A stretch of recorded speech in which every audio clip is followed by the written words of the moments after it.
Tahimik ang simbahan, maliban sa mga pabulong na usapan at impet na tawa sa likuran.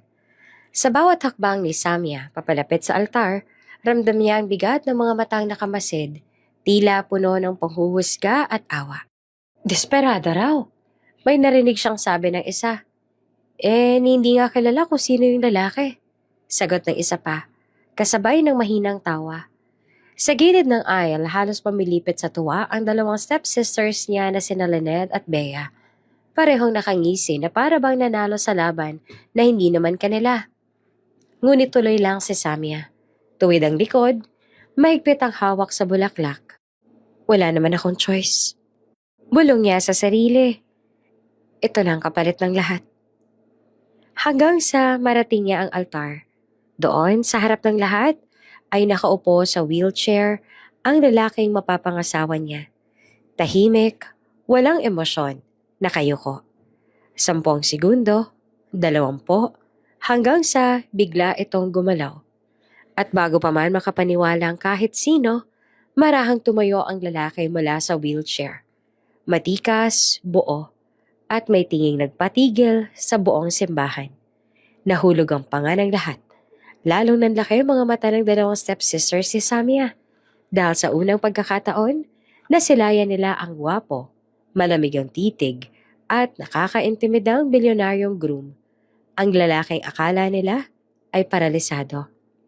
At si Samya, nanlamig ang kamay habang iniabot ng lalaki ang palad niya. Now, malamig nitong sabi. Let's get this over with. Bago ka pa lang sa channel neto, ibang kwento ni Ate Jane, istorya mo, ikwento ko. Huwag kalimutang pindutin ang notification bell at subscribe button.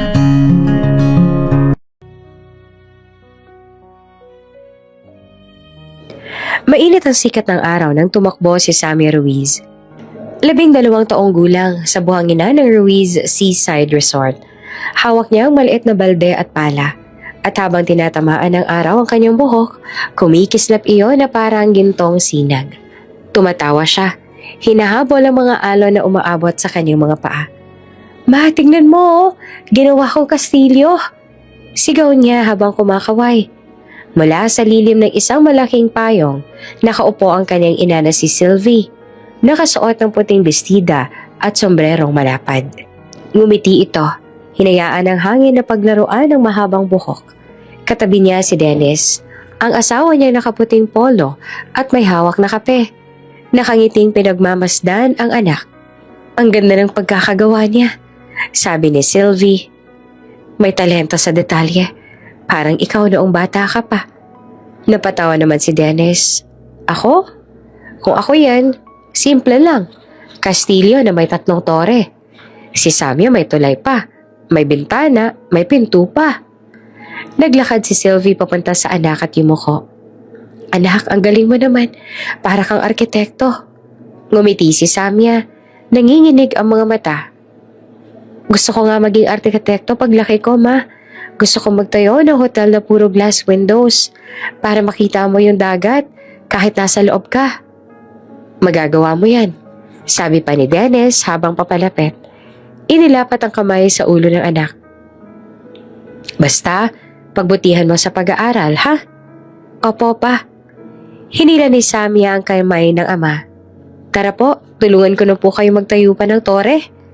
Umiling naman si Dennis at nakatawa. Mamaya na, kailangan ko pang kausapin yung manager ng resort. May meeting pa tayo tungkol sa bagong property sa Batangas. Dennis, malumanay na sabi ni Sylvie. Magpahinga ka kaya muna. Weekend ngayon, may ibang araw naman para sa trabaho. Tumikim si Dennis, nag-aatubili. Sige, sandali lang. Saglit lang naman ako, I'll be right back. Nakita ni Samya kung paano kumunot ang noo ng ina. Pero hindi na ito nagsalita pa. Tumango lamang si Sylvie, tsaka bumalik sa lilim. Makalipas ang kalahating oras, nakabalik si Dennis, masaya ang mukha. Good news, my girls, sigaw niya. Nakuha na natin yung bagong lupa. Pagtatayo tayo ng resort na mas maganda pa kesa dito. Tumalon si Samya sa tuwa. Talaga pa?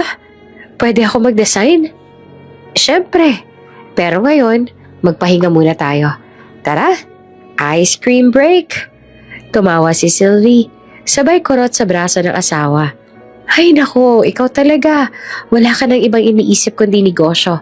Pero sige, ice cream sounds good. Habang kumakain sila ng ice cream sa may veranda, nakatanaw sila sa malawak na dagat. Ang hangin ay malamig. May halong alat ng alon at bango ng niyog. Tahimik sandali si Sylvie bago nagsalita. Dennis, sabi niya sa malumanay na tono. Minsan parang nakakalimutan mo bata pa si Samia. Napatingin naman si Dennis sa asawa. Anong ibig mo sabihin? Lagi kang abala. Lagi ka nasa meeting. Naiintindihan ko naman na para sa pamilyang ginagawa mo pero minsan gusto lang naman niyang makasama ka. Hindi pera ang hinahanap ng bata, kundi tatay niya. Natahimik si Dennis.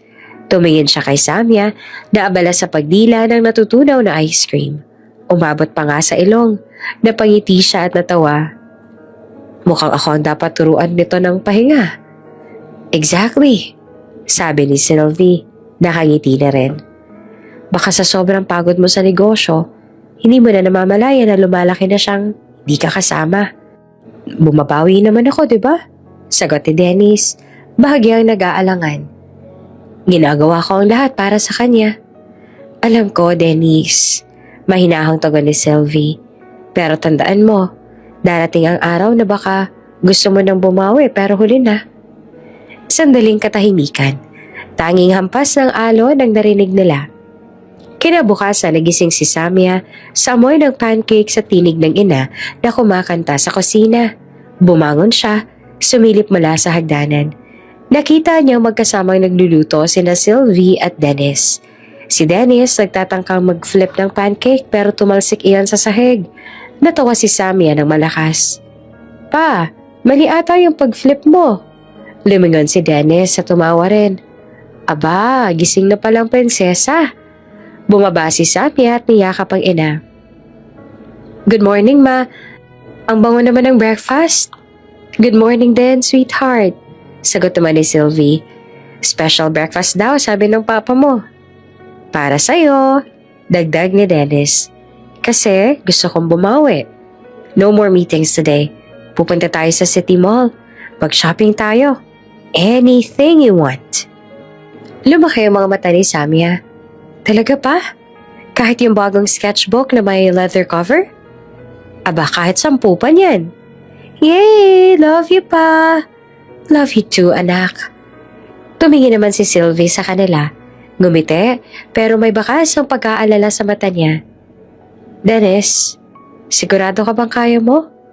Mukhang hindi ka pa nakapagpapahinga kahapon. Ay, sang ako, sagot ni Dennis. Wala tong sakit ng ulo na to. I'm fine. Pagkatapos ng breakfast, umalis silang tatlo. Sa loob ng kotse, tuloy-tuloy ang kwentuhan ni Samia. Pa, gusto ko rin bumili ng ribbon para sa buhok ni Mama, para mag-match tayo. Tumawa si Dennis. Nako, ikaw talaga. Parang ikaw pang mama namin. Gusto ko lang po na maganda tayong tatlo sa picture. Sagot ni Samia. Nagkatinginan sina Dennis at Sylvie. Pareho nakangiti. Sa loob ng sandaling iyon, parang kompleto ang mundo ni Samia. Ang mga palad ni Sylvie nakahawak sa kamay ng asawa habang nagmamaneho ito. Ang araw ay maliwanag. May musika sa radyo at ang buong biyahe ay puno ng tawanan. Pagdating sa mall, dumiretso sila sa bookstore. Pinili ni Sammy ang sketchbook na gusto niya. Habang nagbabayad, napansin naman ni Sylvie na may tawag sa cellphone ni Dennis. Si Ramon, sabi ni Dennis at tinutukoy ang business partner. Baka emergency to, saglit lang. Dennis, mahinahon sabi ni Sylvie. Weekend ngayon. Sabi mo pahinga tayo. Saglit lang talaga. Lumayo ito habang kausap ang telepono. Habang nag-iikot sila Sylvie, nakapabuntong hininga ang ginang. Anak, alam mo ba kung bakit laging abala ang papa mo? Para po may pambayad sa lahat ng gusto ko? Inosenteng sagot ni Samia. Ngumiti naman si Sylvie, pero may kalungkutan. Hindi lang para doon, anak. Pero sana balang araw, Maunawaan mo na ang pinakamahalagang bagay sa buhay ay hindi kayang bilhin ng pera. Tumango si Samia, bagaman hindi pa lubos sa uunawaan. Pero, mahal naman po ako ni Papa, di ba? Mahal na mahal ka niya, sagot ni Sylvie. Hindi lang niya alam kung paano ipakita minsan. Habang pauwi sila kinahaponan, makulimlim ang langit. Bumubuhos ang ulan at medyo madulas ang kalsada. Si Dennis ang nagmamaneho, hawak pa rin ang cellphone sa kaliwang kamay. Dennis, ilapag mo na nga yan, sabi ni Sylvie at bahagyang kinabahan. Delikado yan, mamaya na yang tawag. Saglit lang, may kailangan lang ayusin sa supplier, sagot ni Dennis habang nakatingin pa rin sa daan. Pa, ang lakas ng ulan, sabi ni Samia, nakadungaw sa bintana. Wala akong makita. Okay lang yan anak, sagot ni Dennis. Malapit na tayo. Napatingin si Sylvie sa kanya. May bahagyang panginginig sa boses. Dennis, please focus on the road. Tumango siya, pero sa mismong sandali iyon, sumabog ang liwanag ng headlights mula sa paparating na truck na nawala ng kontrol. Isang sigaw lamang ang narinig ni Samia. Dennis! Malakas ang kalabog. Tumama ang kotse sa concrete barrier. Bumagsak ang mga bubog, may amoy ng gasolina, at tumigil ang lahat sa isang iglap. Madilim, maingay ang ulan sa labas. Dahan-dahang iminulat ni Sammy ang kanyang mga mata. Nakayuko siya sa upuan. May dugo sa noo. Narinig niya ang tinig ng mga tao. Mga yabag, mga sigawan. May bata rito! Buhay siya! Nakita niya ang imahe ng ama. Sugatan pero gumagalaw. Sa tabi naman ay si Sylvie. Nakapikit, walang galaw, dumadalo yung dugo sa noo. Ma! Mahina niyang tawag. Ma! Gising! Walang tugon. Ma! Sigaw niyang muli. Nanginginig na ang kamay. Pilit na ginagalaw ang katawan. Papa! Si Mama! Tulungan mo si Mama! Si Dennis ay hirap na rin huminga. Pilit na lumalapit sa asawa. Sylvie! Sylvie, please, gumising ka. Ngunit tahimik lamang ang paligid. Maliban sa ingay ng ulan at sa umiilaw na sirena ng paparating na ambulansya. Pa! Iyak ni Samia habang hinahaplos ang kamay ng ina. Gising na po kayo, please. Isinugod silang tatlo sa ospital. Kinabukasan, amoy disinfectant ang buong kwarto. Si Samia, balot ng benda, nagising sa kama. Una niyang hinanap ang ina. Ma! Bulong niya. Nasaan si Mama? Walang sumagot. Paglingon niya, nakita niya si Dennis na nakaupo sa gilid ng kama. Balot din ang benda ang braso. Maputla, tulala. Papa! Tinig ni Samia na mahina. Nasaan si Mama? Tahimik si Dennis. Dahan-dahan siyang tumingin sa anak. May luha sa mga mata niya. Wala nang mama mo, anak. Parang gumuho ang mundo ni Samia. Hindi po totoo yan. Kanina lang nag-usap pa kami. Pa, sabihin mo hindi totoo. Lumapit si Dennis. Pero tila napako sa lugar. Hindi niya magawang yakapin ng anak. Hawak niya ang ulo. Umiiyak ng walang tunog. Pa, bakit hindi mo siya sinave? Iyak ni Samia. Walang kontrol. Bakit hindi mo siya tinulungan? Napasingap si Dennis. Tuluyan ang bumagsak ang luha. Ginawa kong lahat, anak. Hindi totoo yan. Kasalanan mo. Sigaw ng bata. Puno ng sakit at kalituhan. Tumalikod si Dennis. Tinakpan ang muka. At sa pagitan ng hikbe ni Samia ay narinig niya ang pagbulong na sabi ng ama. Halos hindi marinig. Kung hindi dahil sa'yo, sana buhay pa siya. Para bang tumigil ang oras. Napatitig si Samia sa ama. Hindi ito makagalaw, hindi makapaniwala sa narinig. Makalipas ang ilang oras, nasa labas na siya ng kwarto. Yakap-yakap ang maliit na sketchbook na nabili nila kanina. Binuksan niya iyon at sa unang pahina ay may drawing ng 3 tao na magkakayakap. Sa ilalim may nakasulat sa bata pang sulat kamay. Mama, Papa, at ako. Forever. Napaluha siya habang naririnig sa likod ng pinto ang mahinang iyak ng ama. Sa labas ng ospital patuloy ang pagbuhos ng ulan at doon nagsimula ang unti-unting pagbagsak ng mundong minsang punong-puno ng pagmamahalan. Tahimik ang buong bahay ng mga Ruiz. Ang dating tahanang puno ng tawanan, amoy ng nilulutong ulam at musika mula sa piano ni Sylvie, ngayon ay parang gusaling walang kaluluwa. Mula sa pintuan ng silid ng kanyang ama, nakasilip si Samia. May suot na lumang pajama na may mancha ng pintura. Hawak niya ang maliit na papel na iginuhit niya kagabi. Sa guhit, nakasama silang tatlo. Si Papa, si Mama at siya. May araw sa likod nila at mga bulaklak sa paligid. Sa ilalim nakasulat sa makulit na sulat kamay ng bata. Mahal kita, Papa. Kumatok siya ng barahan. Pa, tawag niya. Gumising ka na po. Gumawa ko ng drawing para sa'yo. Nang maramdaman niyang walang tugon, marahan niyang itinulak ang pinto. Tumambad sa kanya si Dennis. Nakaupo sa gilid ng kama. Nakayuko, hawak ang isang litrato ni Sylvie. Halos hindi na nagbago ang posisyon nito mula pa kagabi. Sa tabi niya ay mga basyon ng gamot, ilang papel na hindi man lang naayos, at isang tasa ng kape na malamig na. Pa, gusto mo po ng breakfast? Tanong ni Samia. Mahina, pero puno ng pag-asang mapansin siya. Marunong na po ako magluto ng itlog. Tinuruan ako ni Yaya Loring. Walang sagot. Parang hangin lang ang kanyang boses. Lumapit siya at inilapag ang drawing sa lamesa sa tabi ng kama. Ginawa ko po ito kagabi. Tingnan niyo, may araw pa po at bulaklak. Para po masaya ulit yung bahay. Hindi pa rin siya tinitingnan ng ama. Nakatingin lang si Dennis sa litrato ni Sylvie.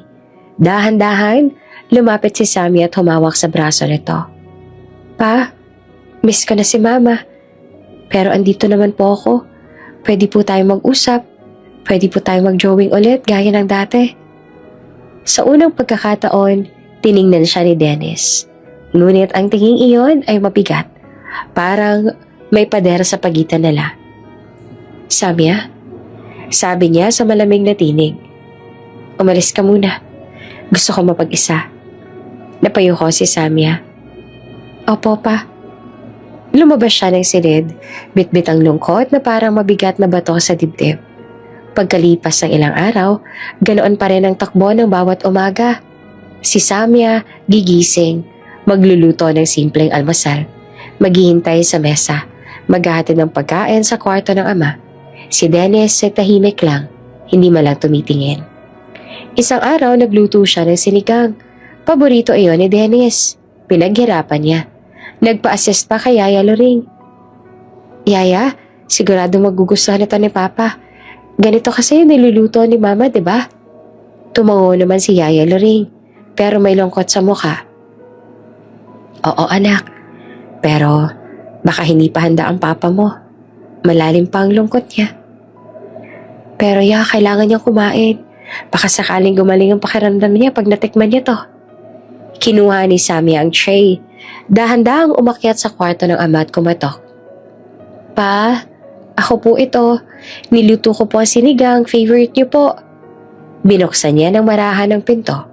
Si Dennis ay nakaupo pa rin sa mesa. May hawak na dokumento at nakatingin sa bintana. Pa, gusto niyo po tikman? Mainit pa po ito. Napatingin si Dennis saglit, tsaka miloy binalik ang tingin sa labas. Wala akong gana, Samia.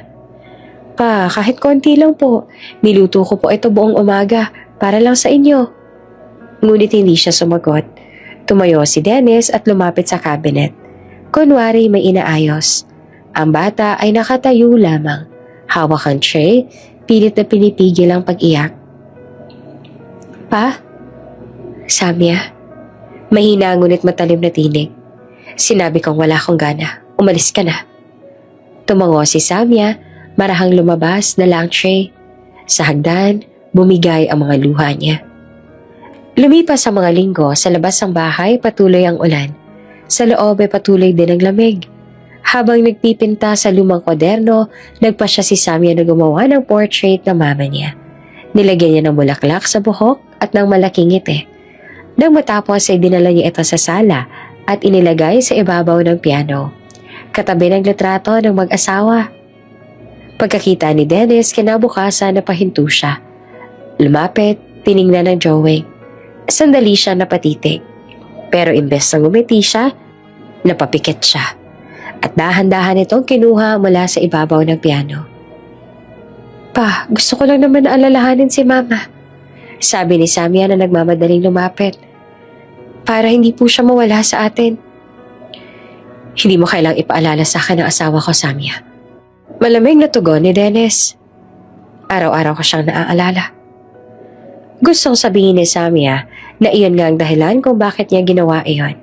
Pero hindi niya magawang magsalita. Nakita niyang pinunit ni Dennis ang drawing. Marahan pero matatag. At itinapon sa basurahan. Napatigil si Samia. Naninigas ang katawan. Parang bawat peraso ng papel ay tinadtad din ng puso niya. Pa, umakyat ka na. Mag-aral ka na lang. At tigilan mo na nga yung pagguhit-guhit mo kung yan lang ang gagawin mo.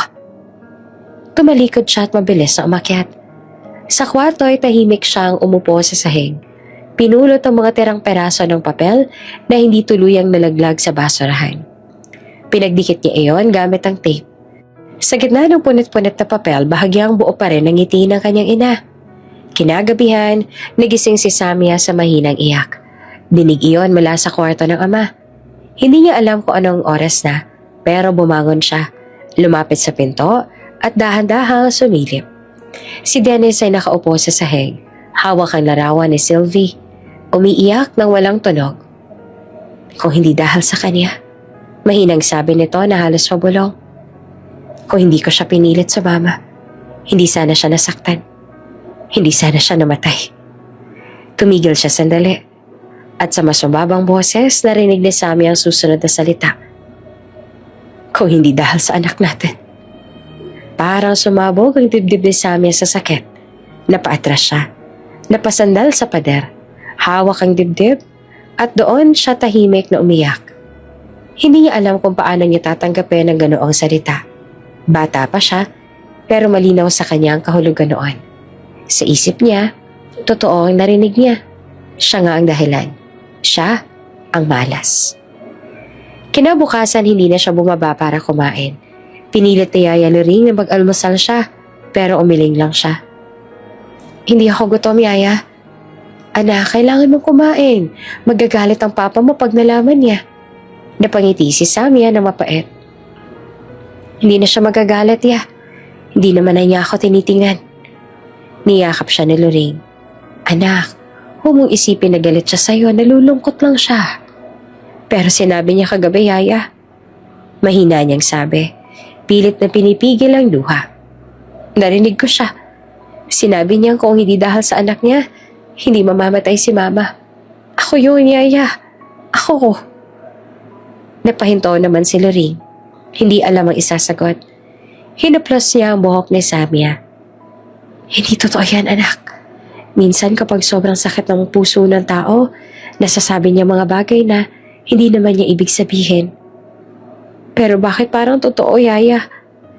Dahil mahal mo siya at gusto mong paniwalaan lahat ng sinasabi niya. Pero anak, tandaan mo ito. Hindi mo kasalanan ang nangyari. Hindi mo kasalanan. Ngunit sa loob ni Samia, hindi yun pumasok. Ang bawat tibok ng puso niya ay parang paulit-ulit na sinasabi, kasalanan mo ito. Lumipas ang buwan, unti-unting bumalik si Dennis sa negosyo. Ngunit hindi sa tahanan. Araw-araw umaalis siyang maaga. Umuwi na ng gabi. Madalas laseng o pagod. Wala nang kamusta ka anak o kamusta ang school. Isang gabi sinubukan muli ni Samia na makipag-usap. Pa, sabi niya habang kumakain sa lapag. May contest po sa school. Drawing contest. Gusto ko pong sumali. Pwede po ba? Walang sagot. Patuloy lang si Dennis sa pagkain. Walang tingin sa kanya. Pa, may theme po. Family raw. Gagawin ko sana tayong 3 ulit. Ako, ikaw at si Mama. Tumigil si Dennis sa pagsubo. Huwag mo nang isali ang mama mo. Hindi mo kailangang ipagsigawan ang nakaraan. Pero pa, Gusto ko lang pong alalahanin siya sa mabuting paraan. Samya, mahina ngunit mabigat ang tinig. Huwag mo nang banggitin ang pangalan ng mama mo sa harap ko. Hindi mo alam kung anong nararamdaman ko. Tahimik siya at nakayoko. Opo, pa. Mula noon, hindi na siya muling nagdala ng anumang drawing. Lahat ng ginuguhit niya, tinatago niya sa ilalim ng kama. Minsan, pag uwi ni Dennis galing opisina, nadatnan niya si Samya sa sala. Nagpapiano ng pamilyar na awitin ni Sylvie. Samya! Malakas siyang tawag. Napatigil ang bata at lumingon. Pa, gusto ko lang pong kantahin yung paborito ni Mama. Lumapit si Dennis at galit ang tinig. Huwag mo nang tugtugin yan dito. Pero pa, nakakagaan po ng pakiramdam. Parang kasama ko lang po si Mama pag tumutugtog ako. Hindi ka ba marunong makinig? Napatigil si Samya. Sorry po. Umupo si Dennis sa sofa. Tinakpan ang mukha. Tahimik sandali. Hindi mo alam, Samya. Araw-araw, naririnig ko pa rin ang sigaw niya bago mangyaring aksidente. Hindi ko matanggal sa isip ko. Kaya wag mo nang dagdagan. Lumapit si Samya. Hinawakan ang kamay nito. Pa, hindi po kasalanan ni Numan. Hindi ko rin po kasalanan. Napatitig si Dennis sa kanya. Pero walang sinabi. Dahan-dahan nitong binawi ang kamay. Matulog ka na, Samya. Tumango siya at umalis. Ngunit sa bawat hakbang niya paakyat ng hagdan, parang unti-unting bumabagsak ang mundo niya. Lumipas ang taon, nagbago ang buhay. Nawala ang mga bulaklak ni Sylvie sa hardin.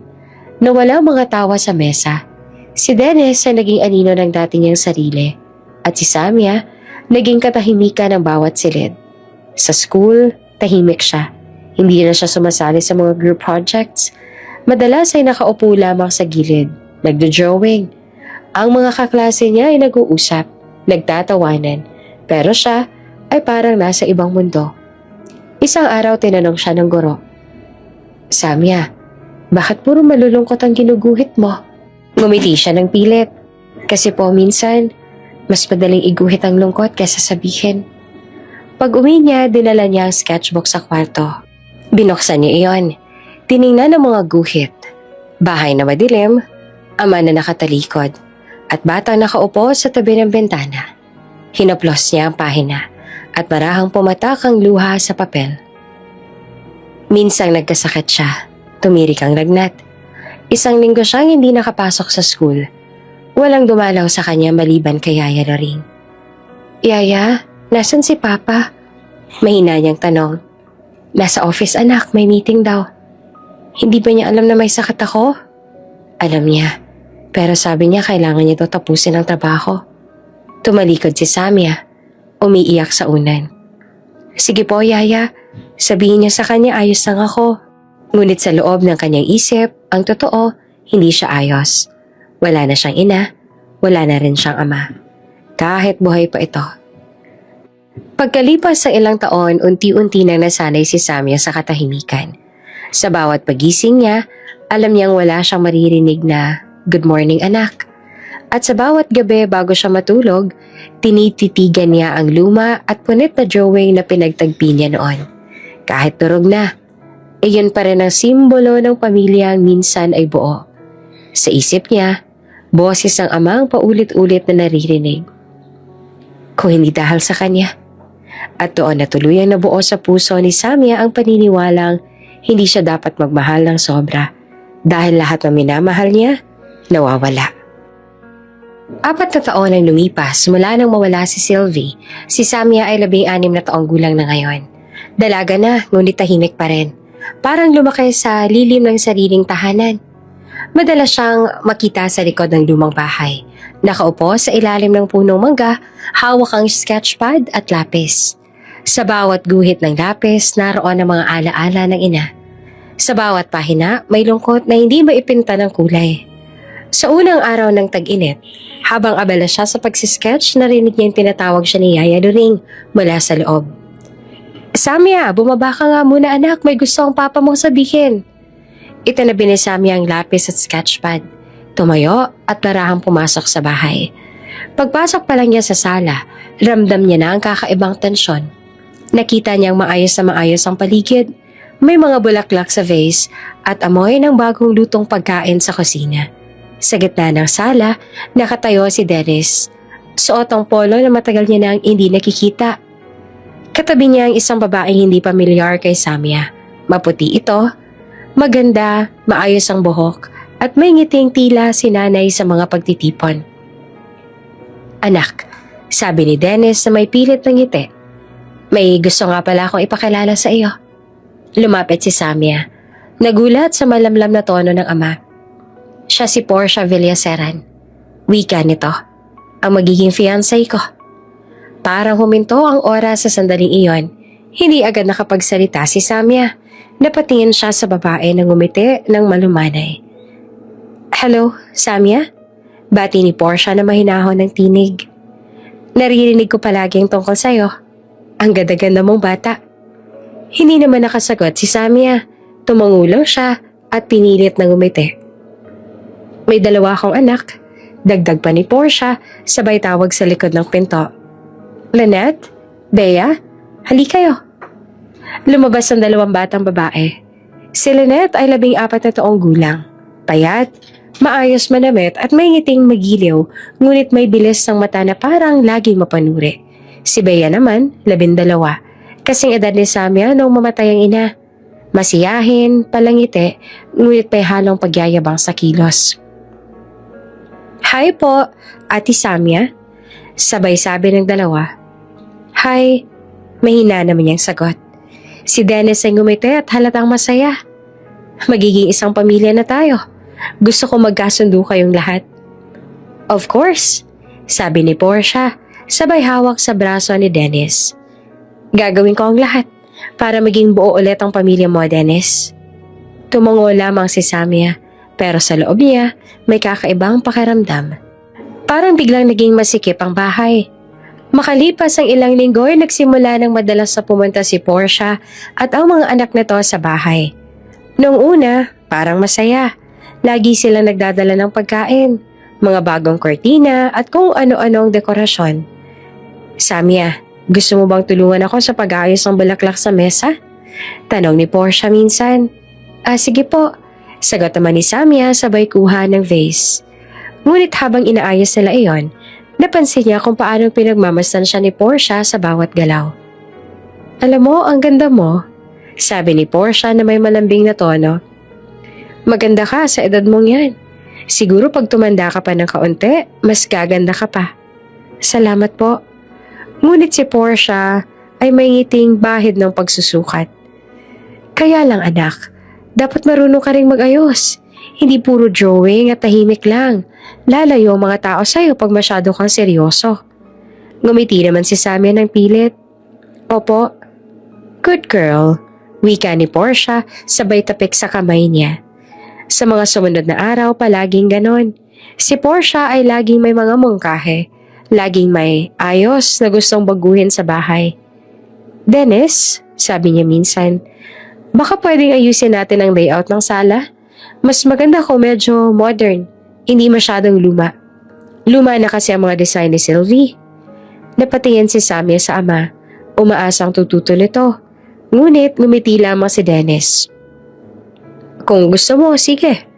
Nilingon siya ni Portia. May matamis na ngiti. "Para ito sa lahat, Samia. Mas magiging masayang bahay pag maganda ang paligid." Tumango siya. Ngunit sa puso niya, alam niyang may binubura si Portia sa bawat bagong disenyong ipinapabago. Isang gabi habang kumakain silang lahat sa hapag, naglabas ang bagong usapan si Portia. "Dennis," sabi nito, "naisip ko lang, baka pwedeng lumipat si Samia sa silid sa itaas, malapit sa study room, para naman makagamit siya ng sariling espasyo sina Lynette at Bea sa malaking kwarto." Napatigil sa pagkain si Samia. "Ha? Pero doon na po ako natutulog simula pa bata ako." Ngumiti naman si Portia. "Oo dear, pero para mas practical lang. Mas malaki ang kwarto mo at kailangan ng space sa mga bata. Temporary lang naman." Si Dennis ay tahimik lang. Tumingin kay Portia pagkatapos ay kay Samia. "Samia anak, Mahinang sabi niya. Siguro tama naman si Portia. Maganda rin kung may sarili kang tahimik na lugar. Pero pa, hindi niya na natapos ang sasabihin. Nagkatinginan sila Portia at Dennis.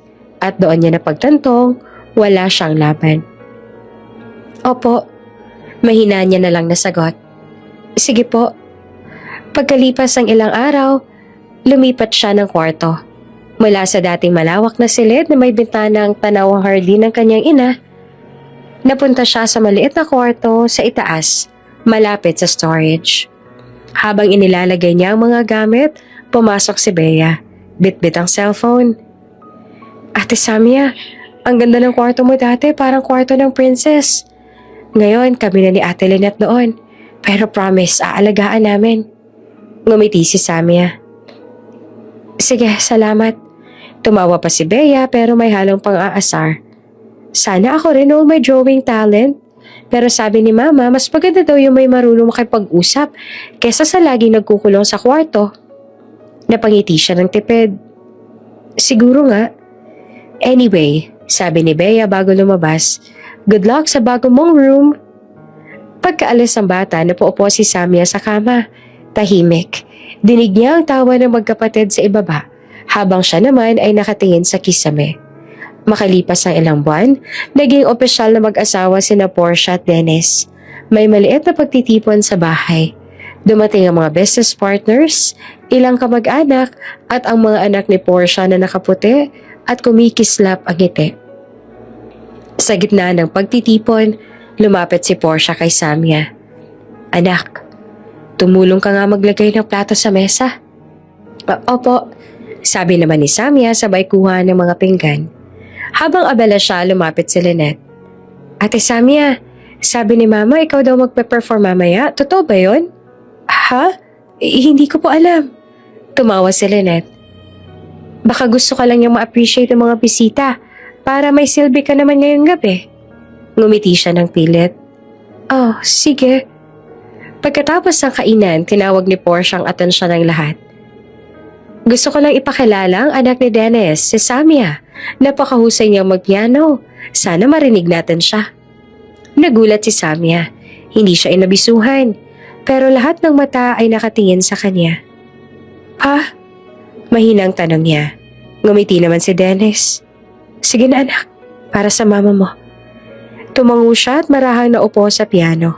Sa unang pindot ng mga nota, ramdam niya ang kaba. Habang tumutugtog siya, nakita niya nag-uusap sina Portia at Dennis sa gilid. Parehong nakangiti, tila walang naririnig. Nang matapos ang tugtugin, ilang mahihinang palakpak lang narinig niya. Si Portia ang unang bumate.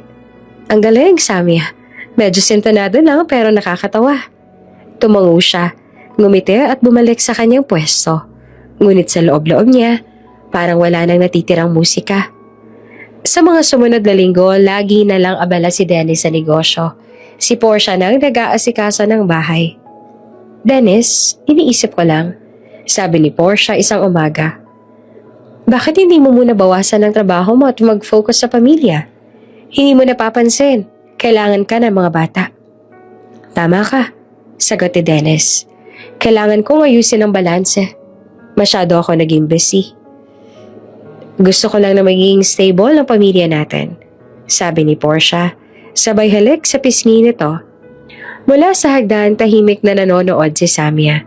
Habang lumilipas sa mga araw, unti-unti nang nawawala ang mga bagay na nagpapaalala kay Sylvie. Ang mga painting niya ay pinalitan ni Portia ng mga bagong artwork. Ang mga lumang kortina ay napalitan na ng mamahaling tela.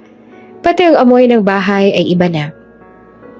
Isang gabi, habang nag-i-inspeksyon si Portia ng mga lumang gamit, napansin niya ang maliit na kahon sa sala. Ano to? Tanong niya. Lumapit si Samia. Mga gamit po ni Mama. Ayoko pong itatapon. Ngumiti naman si Portia, ngunit malamig. Anak, hindi ko naman ipapatapon. Pero baka pwedeng itabi muna natin. Dapat kasi mag-move on na tayo. Pero, iyon na lang po natitira sa kanya. Samia, sabi ni Portia, minsan kailangan mong pakawalan ng nakaraan para makaabante. Tahimik lamang si Samia. Pinapanood habang ilalagay ni Portia ang mga gamit ng ina sa storage room. Lumipas ang buwan, si Dennis ay bihirang makausap si Samia. Tuwing sinusubukan niya magkwento, laging may sagot itong, "Mamaya na anak, pag hindi na ako pagod." Ngunit ang mamaya ay laging nagiging bukas, at ang bukas ay laging hindi dumarating. Samantala, sina Lynette at Bea naman ay lalong naging palagay sa bahay. Si Bea ang palaging bida sa bawat okasyon, habang si Lynette ay madalas kasama ang ama sa opisina. Isang hapon, naglalakad si Samia sa hardin nang marinig niya ang dalawang magkapatid na nag-uusap sa balkonahe. "Si Ate Samia tahimik lang lagi," sabi ni Bea. "Parang hindi siya masaya kahit kailan." Paano siya sasaya?" sagot ni Lynette na nakangiti. "Wala namang pumapansin sa kanya. Kaya nga mas mabuti na tayo nandito, 'di ba? At least may totoong pamilya na si Papa." Tumalikod si Samia bago pa man sila makakita. Pumasok siya sa kwarto at doon na lang umiyak. Habang tumatagal, mas lalo siyang nagiging estranghero sa sariling bahay. Sa bawat tawanan sa hapag, wala siyang boses. Sa bawat larawan sa dingding, unti-unting nawawala ang kanyang lugar. Ngunit sa loob ng kanyang kwarto, sa bawat guhit ng lapis, binubuo pa rin niya ang mundong hindi niya makita sa labas. Isang buhay kung saan buo pa sila. Isang ama na nakangiti at isang ina na hindi kailanman nawala. Tahimik ang umaga sa bahay ng mga Ruiz. Ang amoy ng bagong timplang kape ay kumalat sa buong kusina.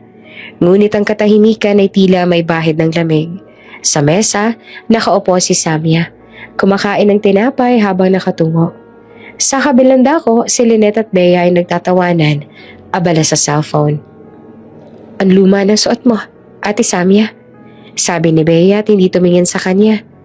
"Yan pa rin yung dress na ginamit mo ng birthday ko last year, ano?" "Maganda pa naman to," mahinang tugon ni Samia. "Wala namang masama sa luma." Tumawa pa si Lynette. "Hindi nga masama pero halata. Para kang lumang picture na nilagyan ng bagong frame. Sayang, ang ganda mo pa naman sana kung marunong ka lang sumabay." Ngumiti si Samia ng pilit. "Hindi ko naman kailangang sumabay sa uso." "Hindi ka lang uso, ate," sabad ni Bea sabay balik sa cellphone. "Hindi ka rin interesting." Tahimik lamang si Samia. Sanay na siya. Sa bawat biro na may halong pangungutya, sa bawat tawa na parang kutsilyong dumadaplisan sa kanya. Tinuturuan siyang tumahimik na lang. Pagkatapos ng almusal, umakyat siya sa kanyang kwarto. Pagsara niya ng pinto, napansin niyang magulo ang lamesa. Ang sketchpad niyang palaging nakapatong ay nawawala. Agad siyang naghanap. Binuksan ang drawer at doon niya nakita. Bukas at may mga guhit na may dagdag na mga doodle na hindi kanya. Mga mukha na may sungay at sa ilalim ng isa sa kanyang ginuhit na portrait ni Sylvie, may nakasulat na biro na pulang tinta. "Pati nanay mo siguro, nagsawa na sa iyak mo." Napahawak siya sa dibdib. "Sinong gumawa nito?" Nang marinig niyang bumukas ang pinto, lumingon siya. Si Bea ay nakasilip, may ngiting tuso. "Ay, sorry ate. Nakita namin ni Ate Lynette yung sketch mo. Ang lungkot kasi, puro patay. Ginuhitan na lang namin ng kaunti para mas sumaya." "Wala kayong karapatan," sigaw ni Samia. "Yan na nga lang natitira sa akin mula kay mama." Nagulat si Bea, pero tumawa lang. "Sensitive naman, joke lang." "Lumabas ka." "Wow, galit?" "Sasabihin ko kay mama sinigawan mo ko." Tumalikod si Bea at umalis. Iniwan siyang nanginginig sa galit. Pagkaraan ng ilang oras, bumalik si Portia mula sa labas. Pagpasok pala ng bahay, sinalubong niya na si Bea at umiiyak. "Ma, sinigawan ako ni Ate Samia. Sabi niya wala raw akong karapatan dito sa bahay." Nagkunwaring nagulat si Portia. "Ano? Samia? Totoo ba yan?" Lumabas si Samia mula sa hagdan. "Hindi po totoo yan. Pumasok po siya sa kwarto ko nang walang paalam. Tapos sinira niya ang sketch ko." "Sinira?" Kunot noong tanong ni Portia. "Bea, ginawa mo ba yon?" Hindi po. Naglalaro lang ako tapos bigla siyang sumigaw." Napabuntong hininga si Portia. Humirap kay Samia. Anak, bata pa si Bea. Baka naman pwede mong intindihin. Hindi lahat ng bagay kailangang pagtaasan ng boses. Pero, wala nang pero. Putol pa ni Portia at malamig ang boses. Minsan kasi, Samia, masyado kang maramdamin. Lahat ginagawan mo ng drama. Napayuko si Samia. Wala na siyang nasabi. Kinagabihan dumating si Dennis. Pagkapasok niya sa bahay, sinalubong siya ni Portia na may kunwaring lungkot sa tinig. Dennis, sabi niya, kailangan natin pag-usapan ng anak mo. Napahinto si Dennis habang tinatanggal ang coat. Bakit? Lately, iba na siya. Lagi siyang mainit ang ulo. Sinisagawan ng mga bata. Tapos kanina halos mag-away pa sila ni Bea. Si Samia? Imposible. Totoo, Dennis. Hindi ko naman sa sinisiraan ang anak mo pero baka kailangan niya ng gabay. Baka nagiging rebellious na siya. Hindi naman siguro. Mahinang sabi niya. Tahimik na bata lang naman si Samia. Dennis, sabi ni Portia at marahang hinawakan ng kamay niya. Alam kong gusto mo pang protektahan siya. Pero baka ito na yung oras para itama mo siya. Baka kung saan pa humantong. Pagkatapos ng maikling pag-uusap, tinawag ni Dennis ang anak. Samia, malalim ang boses ng ama habang nakaupo sa sala. Umupo ka. Umupo siya sa harap nito, kinakabahan. Anong naririnig kong pinagsisigawan mo raw mga kapatid mo? Pa, hindi po totoo yun. Sila pong pumasok sa kwarto ko nang walang paalam. Pero hindi mo kailangang itaas ang boses mo sa mas mga bata. Hindi ikaw ang magulang dito. Pero pa, tama na. Putol ni Dennis, lumakas pa ang tinig. Palagi ka na lang may dahilan, Samia. Gusto ko lang naman na maging maayos ka. Pero paano kung ganyan ang ugali mo? Laluha si Samia. Hindi ko pa sinasadya pa. Hindi po ako bastos. Kung gusto mong igalang ka ng iba, matuto ka munang kumilos ng tama. Hindi na siya nakasagot. Tumayo na lamang siya at marahang umalis. Pag-akyat niya sa hagdan, narinig niya ang tinig ng ama na may halong pagod. Hindi ko na alam kung anong gagawin ko sa batang yan. At ang salitang yon ay parang pako sa dibdib ni Samia. Sa mga sumunod na linggo, mas pinili niyang wag na umuwi pagkatapos ng klase. Madalas siyang nananatili sa tabing dagat. Nagjo-joway ng mga gusali sa lumang sketchpad. Ang dagat na iyon na minsan ay saksi sa masasayang alaala kasama ang mga magulang. Ngayon ay tanging saksi sa mga luhang ayaw niyang ipakita sa kahit sino. Minsan, kinakausap niya ang hangin. Tila naroon ang ina. Ma, mahina niyang sabi. Bakit parang nagbagong lahat? Saan ko hahanapin si Papa na kilala ko noon? Habang lumalalim ang gabi, doon niya naramdaman ang kalayaan. Kahit saglit lang, kahit pansamantala. Isang gabi, pag uwi niya, ating gabi na, tahimik ang buong bahay. Pagpasok niya sa sala, nagulat siya. Naroon si Dennis na nakaupo sa sofa, gising at may hawak na baso ng tubig. Saan ka galing? Malamig na tanong ng ama. Pa, galing lang po ako ng dagat. Nagpahangin lang. 12:00 na, Samia. Sigaw ni Dennis. Bata ka pa. Babae ka pa. Hindi mo ba alam kung anong oras na? Pa, sandali lang naman ako sa labas. Sandali? Tuwing gabi kang ganyan. Gusto mo bang ipahiya ako sa mga tao? Wala naman po nakakakita sa akin. Hindi iyon ang punto ko. Nakakalimutan mo ba na babae ka? Gusto mo bang sabihin ng mga kapitbahay na lumalabas ka ng gabi na mag-isa? Napaluha si Samia. Pa, hindi mo naman ako tinanong kung bakit ako lumalabas. Bakit nga ba? Dahil dito pa. Dahil di ko na alam kung paano huminga sa bahay na to. Sumabog ang tinig ni Samia. Wala naman akong ginagawa pero lahat mali. Lahat ng sasabihin nila, pinaniniwalaan mo naman agad. Tumayo si Dennis at galit. Huwag kang sumagot sa akin ng ganyan. Hindi po ako sumasagot. Nagsasabi lang ako ng totoo pa. Simula nung mamatay si Mama, hindi mo na ako tiningnan sa mata. Hindi mo na ako minahal. Samya, tama na. Hindi mo ako minahal simula nang mamatay si Mama. Sigaw niya. Umiiyak na halos sumisigaw. Lagi mong tinitingnan ako na parang kasalanan ko lahat. Tahimik naman si Dennis. Nanlaki ang mga bata na parang tinamaan ng isang bagay na hindi niya kayang tanggihan. Bigla namang nanginig ang kamay niya, napahawak sa dibdib. Pa? Unti-unting bumagsak si Dennis sa sahig. Nanginginig, hingal na hingal. Pa! Pa! Sigaw ni Samya. Halos mabaliw na sa takot. Tulungan ninyo kami! Tumakbo si Portia mula sa itaas. Ano na naman to? Sigaw niya. Ngunit agad ding napatigil na makita ang asawa. Dennis! Oh my God! Ano nangyari? Pa! Hindi ko po sinasadya. Nanginginig ang sabi ni Samya. Nag-away lang po kami. Tumawag ka ng ambulansya. Sigaw ni Portia. Habang naghihintay sila, yakap ni Sammy ang ama. Umiiyak ng walang tigil. Pa, sorry po pa, nagising ka pa. Pagdating sa ospital, agad siyang isinugod sa emergency room. Si Sanya ay naiwan sa labas. Nanginginig, halos hindi makahinga. Ilang sandali pa, lumabas ang doktor. May heart enlargement ang iyong ama. Mahinahong sabi nito. Kailangan niya sumailalim sa operasyon at mahigpit na pahinga. Mabuti na lang na nadala agad siya. Tumango naman si Samya, walang masabi. Paglingon niya, naroon si Portia, nakataas ang kilay. Nanginginig sa galit.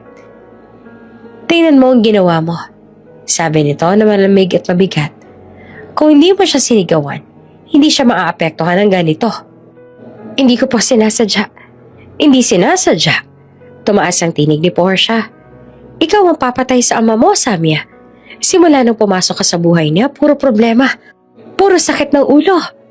Napasigaw si Samya at umiiyak. Tama na, Tita Portia.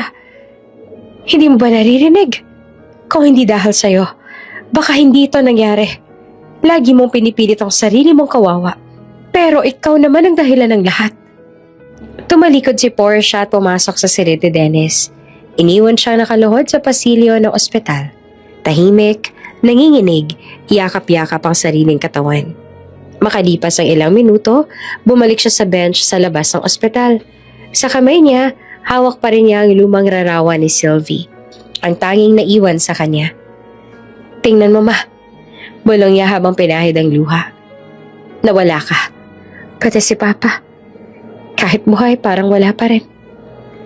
Sa mga matang pagod, nakita niya ang sariling refleksyon sa salamin ng ospital. Isang dalagang puno ng sugat, hindi sa balat, kundi sa puso. At sa sandaling iyon, tahimik niya naiintindihan na minsan, hindi lamang kamatayan ang nakakaubos sa tao. Tahimik ang ospital sa umagang iyon. Ang mga ilaw sa pasilyo ay malamlam at ang amoy ng disinfectant ay parang pumapasok sa bawat hibla ng buhok ni Samya habang nakaupo sa tabi ng kama ng kaniyang ama. Si Dennis Ruiz ay nakaratay, napapalibutan ng mga makina at tubo. Ang tunog ng monitor ang tanging maririnig sa silid. Mag-aalas 8 na ng umaga ngunit hindi pa rin umaalis si Samya. 2 araw na siyang halos hindi natutulog. Nakatingin lamang siya sa mukha ng ama na tila tulog. Mahina, halos hindi na gumagalaw. Pa, mahinang bulong niya. Hinahaplos ang kamay nito. Naririnig mo po ba ako? Walang tugon. Tinanggal ni Sammy ang isang kamay niya sa pagkakahawak at pinahid ang mga matang namamaga sa luha. Araw-araw niyang inuusal ang parehong salita. Paulit-ulit na parang panata. Pa, sorry po. Hindi ko po ito ginusto. Kung kaya ko lang palitan ang nangyari, sana ako na lang. Napatigil siya. Pilit pinipigilan ng pag-iyak. Pero wag ka pong mawawala pa. Kailangan kita. Magiging mabuting anak po ako, pangako. Sa gilid ng kwarto, si Portia ay nakaupo sa unan. Nagbabasa ng magazine. Tila walang pakialam. Paminsan-minsan ay titingin siya kay Samya. Pero hindi para damayan, kundi para paalalahanan siya ng tahimik na pagkamuhi. Baka gusto mong magpahinga, malamig na sabi ni Portia. Hindi ka naman nakakatulong dyan sa kakaupo. Gusto ko pong bantayan si Papa. Hindi mo naman siya mapapabangon dyan. Hindi na kumibo si Samya. Lumingon lang siya muli sa ama at hinigpitan ang hawak nito.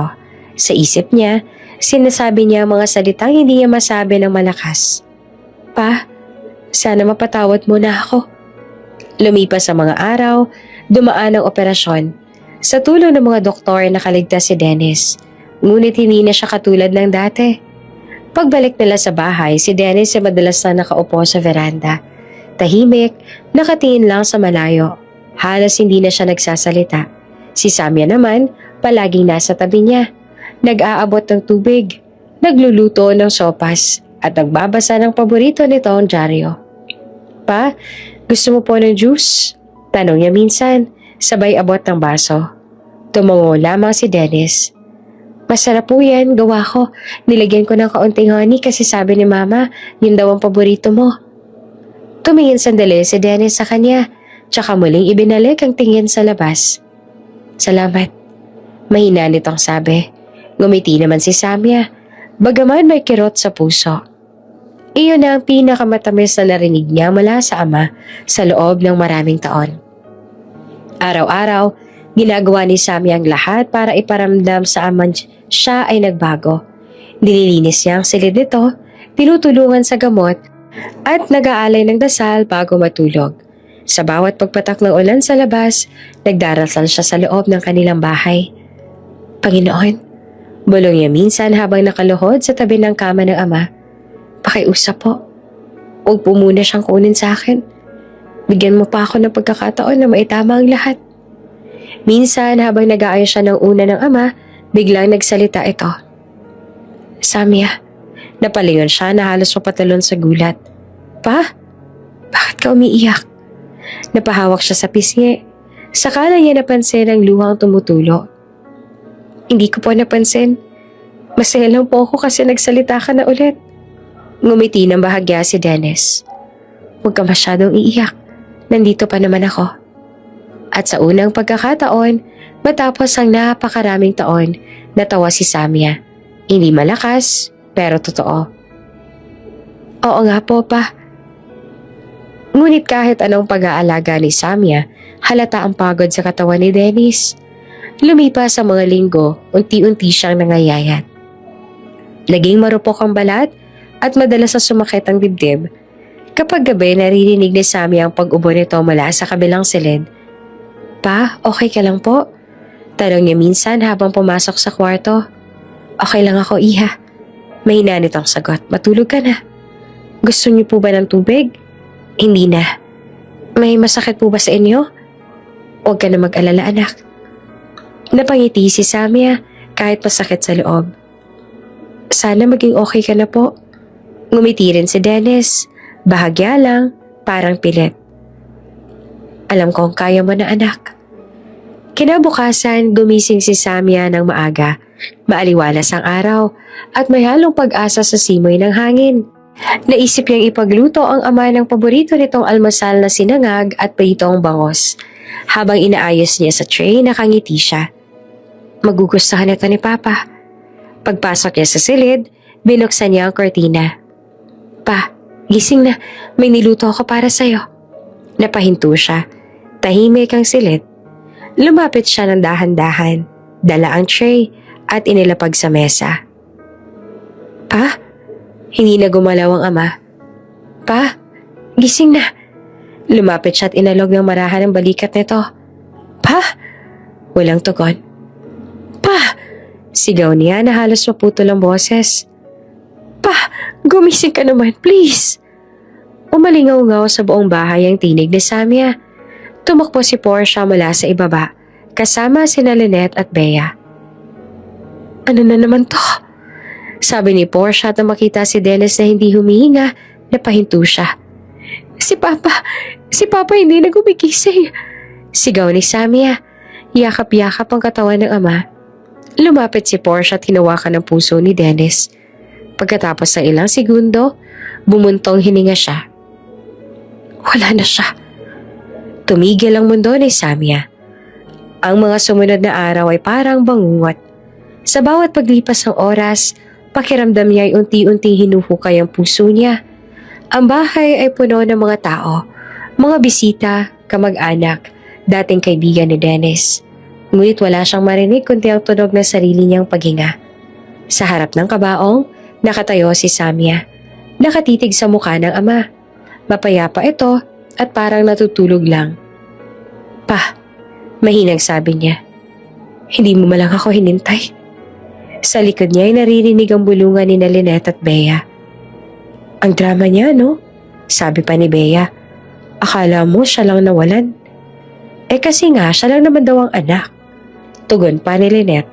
May halakhak sa dulo. Hindi niya alam, tapos na ang palabas niya.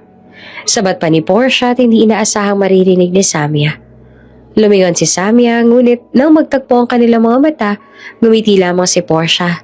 Malamig, mapandan lang. Dumating na ang araw ng libing. Maulan at ang patak ng ulan ay parang luha ng langit.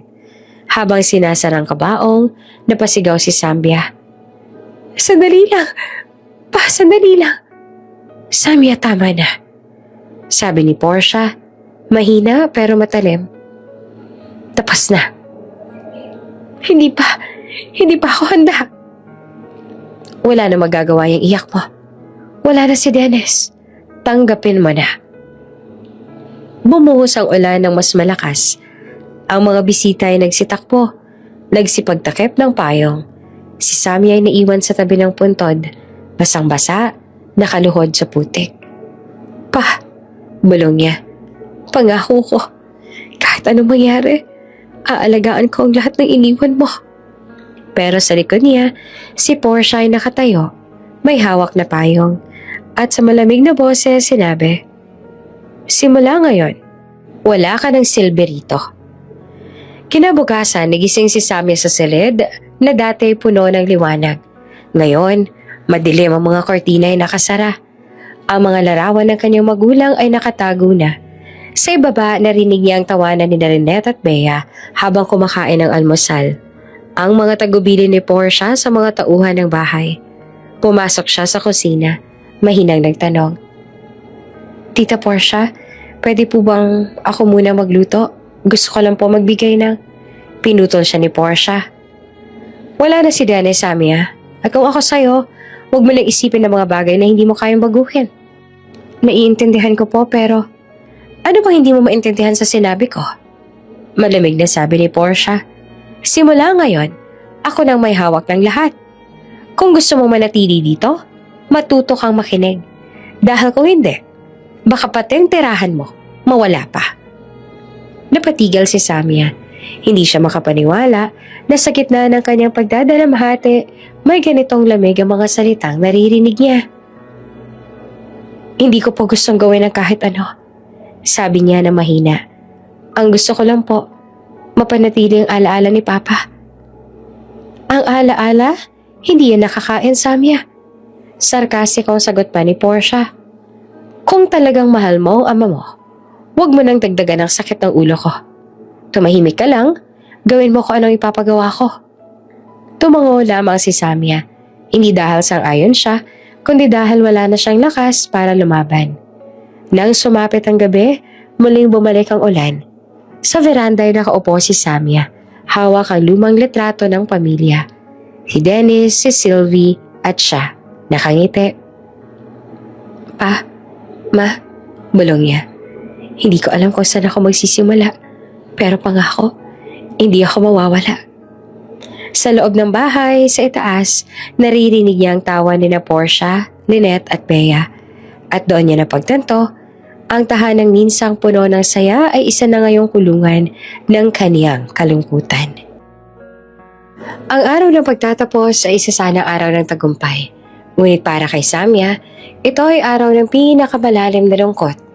Nakasuot siya ng puting toga, may tali sa buhok, at sa ilalim ng araw ng Marso, tahimik siyang naglalakad papasok sa quadrangle ng universidad. Sa paligid ay puno ng mga magulang na may dalang bulaklak, kamera at mga banner na may nakasulat na congratulations.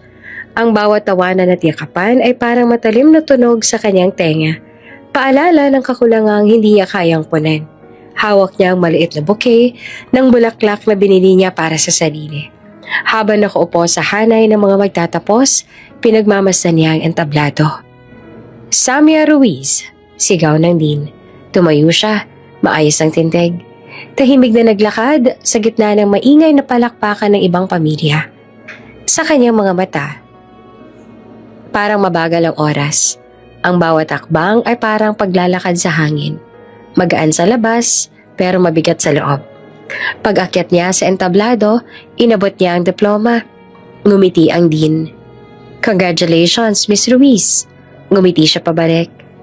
"Salamat po."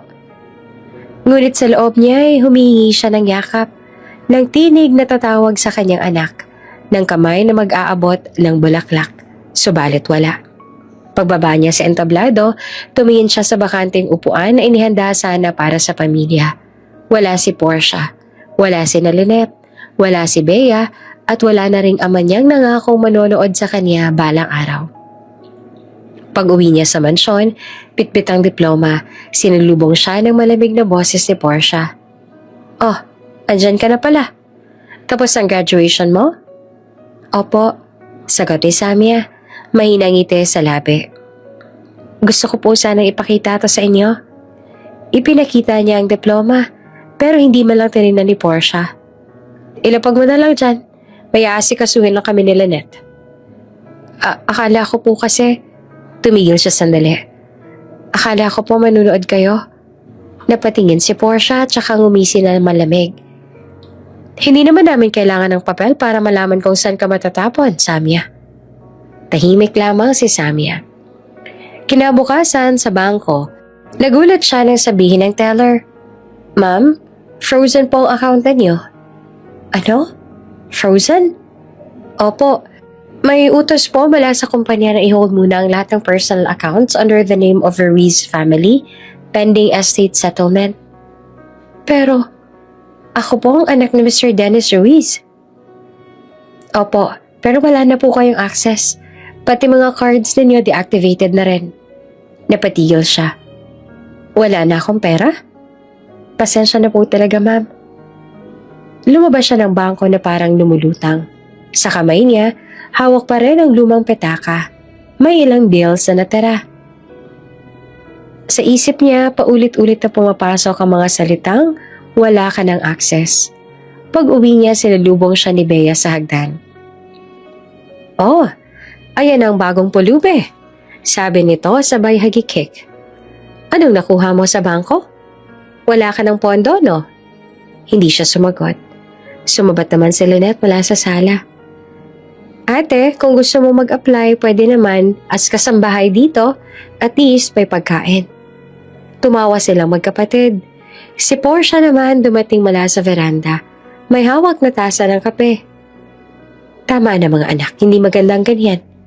Ngumiti si Samia na akala niya ay pagtatanggol siya. Ngunit dagdag pa ni Portia, "Hindi maganda kung masyado ninyong pinagtatawanan ng mga mas mababa sa inyo." Tumawa si Bea. "Mas mababa? Siya na ngayon, ma." Ngumiti naman si Portia. "Exactly." Ilang linggo pa ang lumipas at ang dating malawak na silid ni Samia ay inilipat na nga sa maliit na silid sa likod ng kusina. Dati, doon natutulog ang mga labandera. Sa bawat araw na lumilipas, siya na rin ang nagluluto, naglalaba, naglilinis. Hindi siya inuutusan ng tuwiran, pero halatang iyon ang inaasahan. "Samia, pakitanggal nga ng mga baso dito sa sala." Utos ni Lynette isang hapon habang nakataas ang paa sa sofa. "Opo," sagot niya na tahimik. "Samia," dagdag pa ni Bea, "pahugasan ng kotse ko bukas ha. Dapat yung makintab." "Opo." Kapag may bisita, siya ang pinagluluto. Kapag may kasiyahan, siya ang tagalinis pagkatapos. Unti-unti, ang dating prinsesa ng tahanan ay naging alalay ng mga taong sumira sa kanyang buhay.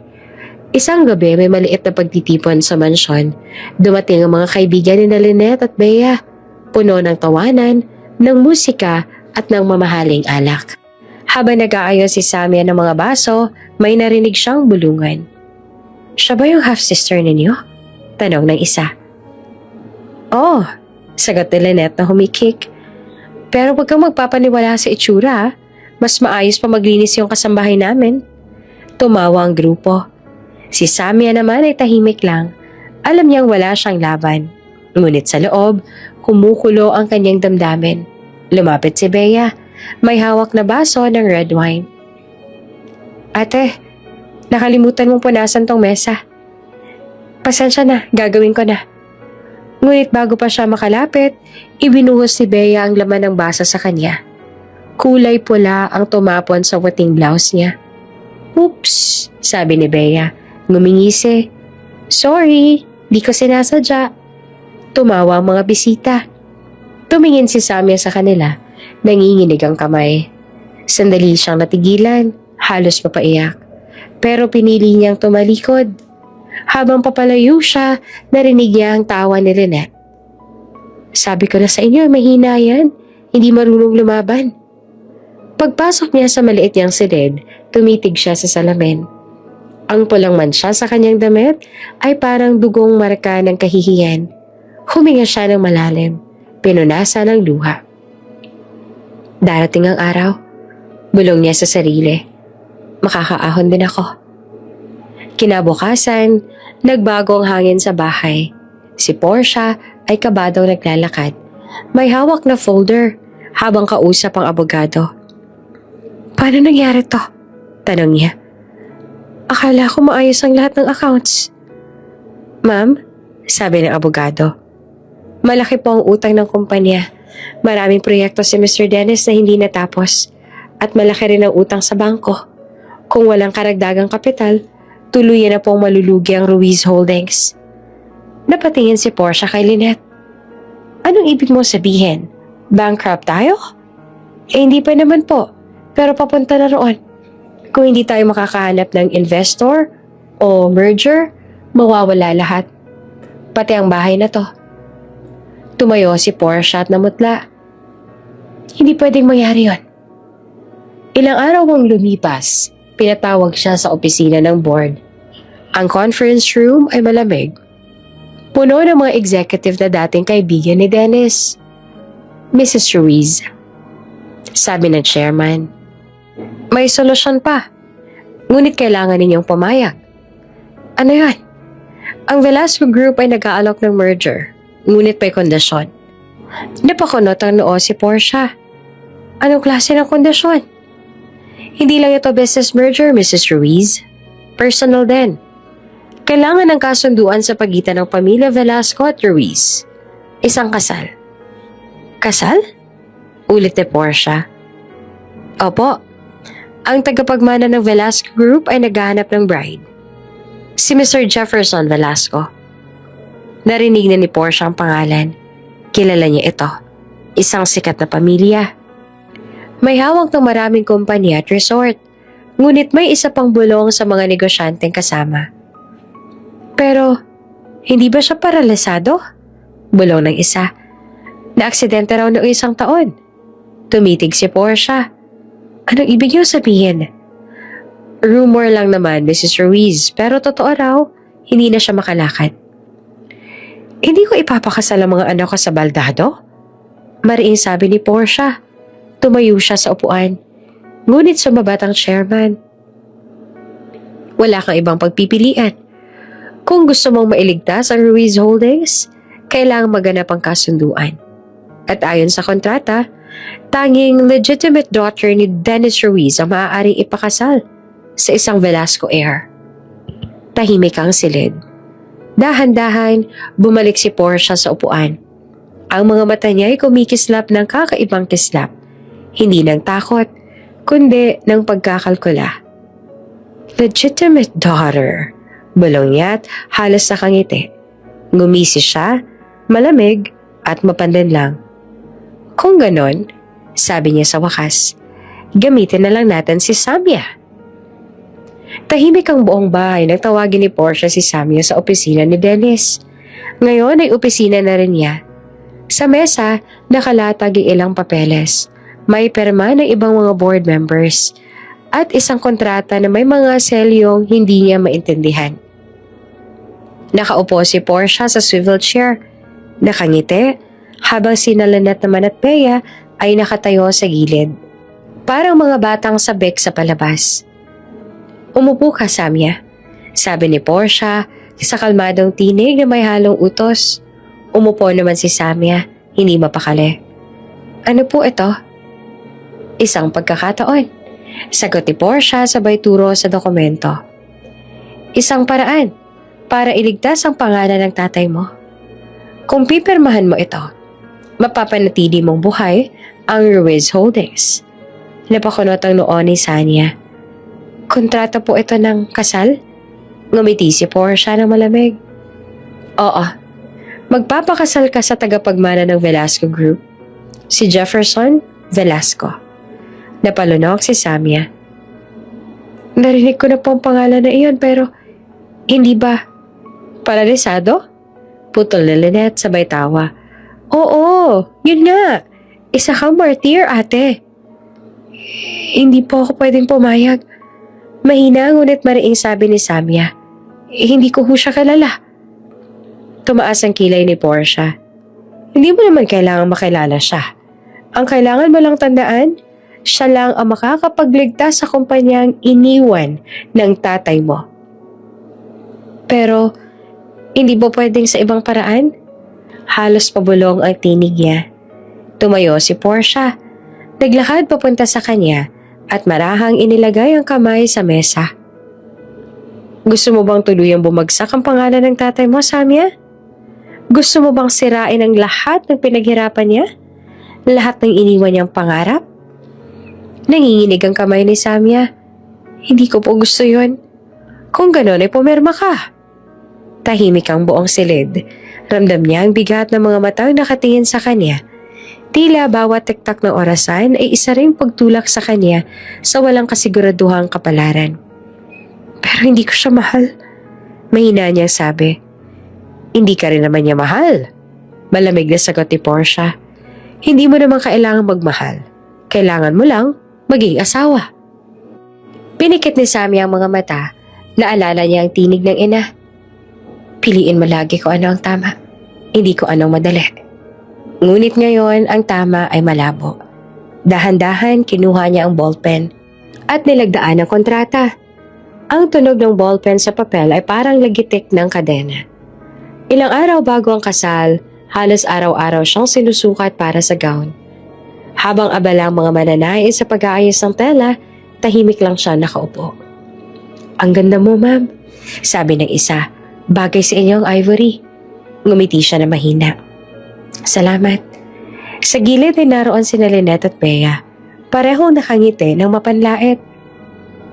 "Akala mo naman may fairy tale ending," bulong ni Bea.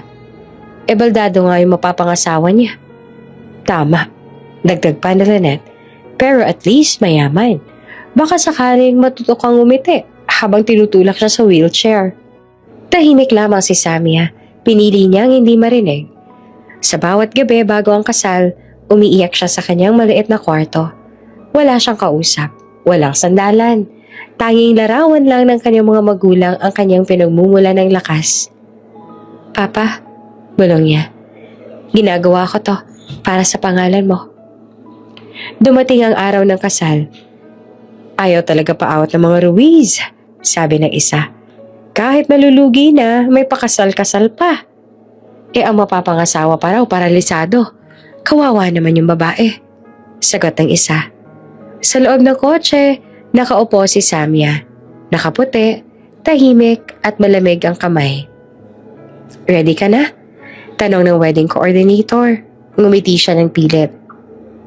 "Oo." Pagbukas ng pinto, sinalubong siya ng mahabang aisle. Ang mga bulaklak ay puti at ginto. Kumikislap sa liwanag ng chandeliers. Ngunit sa bawat hakbang niya, naririnig niya ang mga bulungan. Sa likod ng simbahan, nakaupo naman sina Lynette at Bea. Parehong may hawak na cellphone. Tahimik na nagtatawanan. "Ang drama niya," sabi ni Bea. "Wait ka lang," bulong pa ni Lynette. "Gusto kong makita kung paano siya mag-react pag tinulak niya na yung wheelchair." Habang lumalapit si Samya sa altar, ramdam niya ang bigat ng kanyang kasuotan. Ang bawat mata na nakatingin sa kanya, Pinilit niyang tumingin sa harap, kung saan naroon ang lalaking papakasalan niya. Nakaupo ito sa wheelchair, nakasuot ng itim na tuxedo, nakayuko at hindi niya maaninag ang muka. Eto na, sabi niya sa sarili. Wala nang atasan. Sa dulo ng aisle huminto siya. Naririnig pa rin niya ang bulungan ng mga tao. Sayang, ang ganda ng bride. Pero ba't sa ganyan siya napunta? Ngunit bago pa siya tuluyang makalapit, bigla nang kumilos ang lalaki. Dahan-dahan itong tumayo mula sa wheelchair. Napatigil ang lahat. Ang buong simbahan ay napuno ng mga bulalas at pagkagulat. Ang mga bulaklak sa gilid ng aisle ay tila sabay na napayuko. Si Lynette, halos mahulog ang panga. Si Bea natulala. Si Portia napasandal sa upuan, hindi siya makapaniwala. Ang lalaki akala nilang paralisado ay tumayo ng tuwid. Matangkad, matikas, at mapangakit. Ang ilaw mula sa altar ay tumama sa kanyang mukha at doon lang nasilayan ni Samia ang malamig ngunit napakagapong anyo ni Jefferson Velasco. Ang mga mata nito ay malamig, matalim at puno ng galit. Lumingon siya kay Samia, dahan-dahan nitong inabot ang kamay. Let's get this over with. Malamig nitong sabi. Walang salita si Samia. Kinuha niya ang kamay nito at nanginginig. Ang kasal ay nagpatuloy, ngunit ang hangin sa loob ng simbahan ay mabigat, parang may tinatagong unos. Sa tuwing nagtitinginan sila ay parang may pagitan na yelo. Ngunit sa ilalim ng mga titig ng lahat, tinapos sila ang seremonya. Pagkatapos ng kasal, dumiretso sila sa sasakyan. Tahimik. Hindi ko alam na nakakalakad ka. Mahinang tinig ni Samia. Marami kang hindi alam. Malamig na sagot ni Jeff. Pero huwag kang mag-alala. Hindi ko rin naman gusto ang kasunduang ito. Tumingin siya sa labas ng bintana. Ginawa ko lang to para sa kumpanya ng tatay ko. Alam ko, sagot naman ni Jeff. Ginawa mo to para sa pera. Napatingin siya rito ng mariin. Hindi pera ang dahilan ko. Talaga? Ngumiti ito ng sarkastiko. Hindi ba't halos malugi na ang Ruiz Holdings? Hindi ba't desperado ng madrasta mo? Hindi siya sumagot. Tahimik lang siya. Wala nang paliwanag na makakabago sa isip ng lalaking iyon. Sa mansyon ng mga Velasco, sinalubong sila ng mga tauhan. Welcome home, sir, ma'am. Bati ng butler. Ngumiti naman si Jeff ng peke. Ihanda ang East Wing para sa kanya. East Wing po? Hindi ba? Gawin mo. Malamig na utos. Pag-akyat niya sa hagdan, huminto si Jeff. May sarili kang salid. Huwag mo na ako abalahin. Gawin mo lang ang gusto mo. Pero iwasan mo akong istorbohin. Tumango si Samia. Oo. Isa pa? Dagdag ni Jeff. Kung gusto mong umalis, maghintay ka ng 3 buwan. Pagkatapos ng honeymoon clause, pwede na tayo maghiwalay. Tumango siya. Naiintindihan ko. Lumakad dito palayo, malamig. Naiwan siya mag-isa sa malawak na hallway ng mansyon. Parang batang iniwan sa gitna ng kastilyong malamig at walang kulay. Lumipas ang mga araw. Si Sammy ay tahimik lang sa bahay. Tinutulungan niya ang mga tauhan. Nagluluto, nag-aalaga ng halaman. Minsan ay nakikita siya ni Jeff mula sa veranda. Bakit hindi siya nagagalit? Tanong ni Jeff sa sarili isang gabi. Bakit parang tanggap niya lang lahat? Habang lumilipas sa mga araw, unti-unti siyang nakikilala ng mga tauhan bilang mabait at mahinahon. Lahat ay humahanga sa kakababaang loob niya. Sir, sabi ng isa sa mga maid, ang asawa niyo po napakabait. Tinutulungan pa nga kami maglinis kahit bawal na siya dapat magtrabaho. Hindi sumagot si Jeff. Pero sa isip niya, may bahagyang init na gumuguhit. Isang gabing umuulan, biglang nag-brown out. Sir, nakidlatan po ang transformer, sabi ng kasambahay. Nawalan po ng kuryente ang buong lugar. Okay, leave the generator. I'll check later. Nasa library si Jeff. Nagbabasa ng dokumento nang marinig ang yabag ni Samia. May dala itong kandila, bahagyang nanginig. Walang ilaw sa East Wing, sabi niya. Pwede bang makitabi muna rito? Tiningnan siya ni Jeff, sandaling nag-atubili. Bago tumango, sige, tahimik lang silang dalawa. Sa labas ay malakas ang ulan, may kulog rin, at tanging liwanag ng kandila ay nagbibigay ng buhay sa dilim. Hindi ka natatakot sa kulog? Tanong ni Jeff. Ngumiti siya ng mahina. Sanay na ako sa dilim. Tahimik ulit, hanggang sa biglang napansin ni Jeff ang maliit na pendant na suot ni Samia.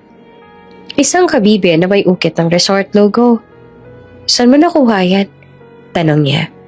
Eto, sa Ruiz Resort. Sagot niya. Regalo to sa akin ng isang batang lalaki noon. Mga 8 taong gulang yata ako. Sabi niya pa nga, swerte raw yan. Natigilan si Jeff. Anong pangalan ng batang yon? Hindi ko maalala eh. Pero matagal ko na siyang nakalaro. May hawak pa nga siyang asul na saranggola nun. Sandaling natahimik si Jeff. Dahan-dahan at ngumiti. Ako yun. Napatingin si Samia. Ano? Nagbakasyon kami nun sa resort ninyo. Akong batang may saranggola. Tinitigan nila ang isa't isa. At sa unang pagkakataon, may ngiti sa mga labi ni Jeff. Hindi ng galit, kundi ng paggunita. Hindi ko akalain. Mahina niyang sabi. Na ikaw pala yun? Sa labas ay patuloy ang ulan, ngunit sa loob ng silid, may kakaibang init na namumuong muli. Hindi pa pag-ibig, ngunit isang peraso ng pag-asa. Mainit ang araw nang dumating ang magarang sasakyan sa harap ng Velasco Mansion. Ang mga gulong ay marahang uminto sa pinto at marmol na driveway. Sa loob ng bahay, abala ang mga tauhan. Ngunit natigilan sila nang makilala ang bumaba sa sasakyan. Si Portia, nakasuot ng beige dress na halatang mamahalin. Sa likod niya ay sina Lynette at Bea na pareho nakangiti ng mapanlanlang. Wow! Ani Lynette habang tumitingin sa paligid. Hindi ko inakalang ganito kalaki ang bahay ng asawa mo, Ate Samia. May halong panunuya pa sa tono niya. Tumindig ang balahibo ni Samia sa tinig na iyon. Ngunit pinilit niyang ngumiti ng maayos. Nasa veranda siya noon. Nagdidilig ng mga halaman. Nang makita sila, marahang ibinaba niya ang hose. Tita Portia, Lynette, Bea, bati niya. Anong ginagawa ninyo rito? Ngumiti naman si Portia. Malambing ang boses, ngunit malamig ang mga mata. Napag-isipan kong bumisita. Matagal na rin tayo hindi nagkikita, anak. Anak. Ang salitang iyon ay parang tinik na dumudulas sa lalamunan ni Samia. Pero hindi siya nagpapahalata. Lumapit siya, bahagyang yumuko bilang paggalang. Halina, pumasok kayo. Alok niya, maghahanda ako ng merienda. Huwag ka na mag-abala. Sabat pa ni Lynette habang palingalingas sa loob ng bahay. Ang ganda pala rito, parang museum. Ngumiti si Samia ng tipid. Mas gusto kasi ni Jeff na simple lang. Simple, singit ni Bea, na tumigil sa harap ng grand piano. Kung ganito kasimple, edi ano pang marangya? Tahimik lamang si Samia. Sanay na siya sa ganitong pananalita. Dati, ang mga salitang ito ang bumubutas sa kanyang tiwala sa sarili. Pero ngayon, pinili niya ng manahimik. Sa loob ng living room, umupo sila. Pumasok ang mga katulong. Nagdala ng juice at cake. Si Portia ay ngumiti lang at tila mapagkumbaba. Samia, gusto ko lang sana makipag-ayos. Matagal na tayo may alitan. Siguro ay panahon na para ayusin ang lahat. Tumingin si Samia. Hindi makasagot agad. Ayusin? Oo, sagot ni Portia. Alam ko nasaktan kita noon. Pero gusto ko lang itama iyon. Gusto kong maging mabuting ina sa'yo ulit. Hindi naman nakapagsalita si Samia. Sa isang banda, may bahagi ng puso niya na gustong maniwala. Ngunit may mas malalim na bahagi ng kanyang pagkatao na nagsasabing hindi ito totoo. Kung iyon po ang gusto ninyo, mahinahon niyang sabi. Wala po akong tutol. Mapayapa na po ako ngayon. Buti naman. Ani Portia sabay hawak sa kamay ni Samia. At mukhang masaya ka sa asawa mo si Jefferson. Ngumiti si Samia. Pilit. Maaayos po kami. Sa gilid naman nagkatinginan sina Lynette at Bea. May lihim ng ngiti sa kanilang mga labi. Pagdating ng gabi, pag uwi ni Jeff mula sa opisina, sinalubong siya ni Samia. Dumating si na Tita Portia kanina. Sabi niya, gusto raw makipag-ayos? Maikling tugon ni Jeff habang tinatanggal ang necktie. Ayos lang. Hindi mo ba gusto silang ipakilala?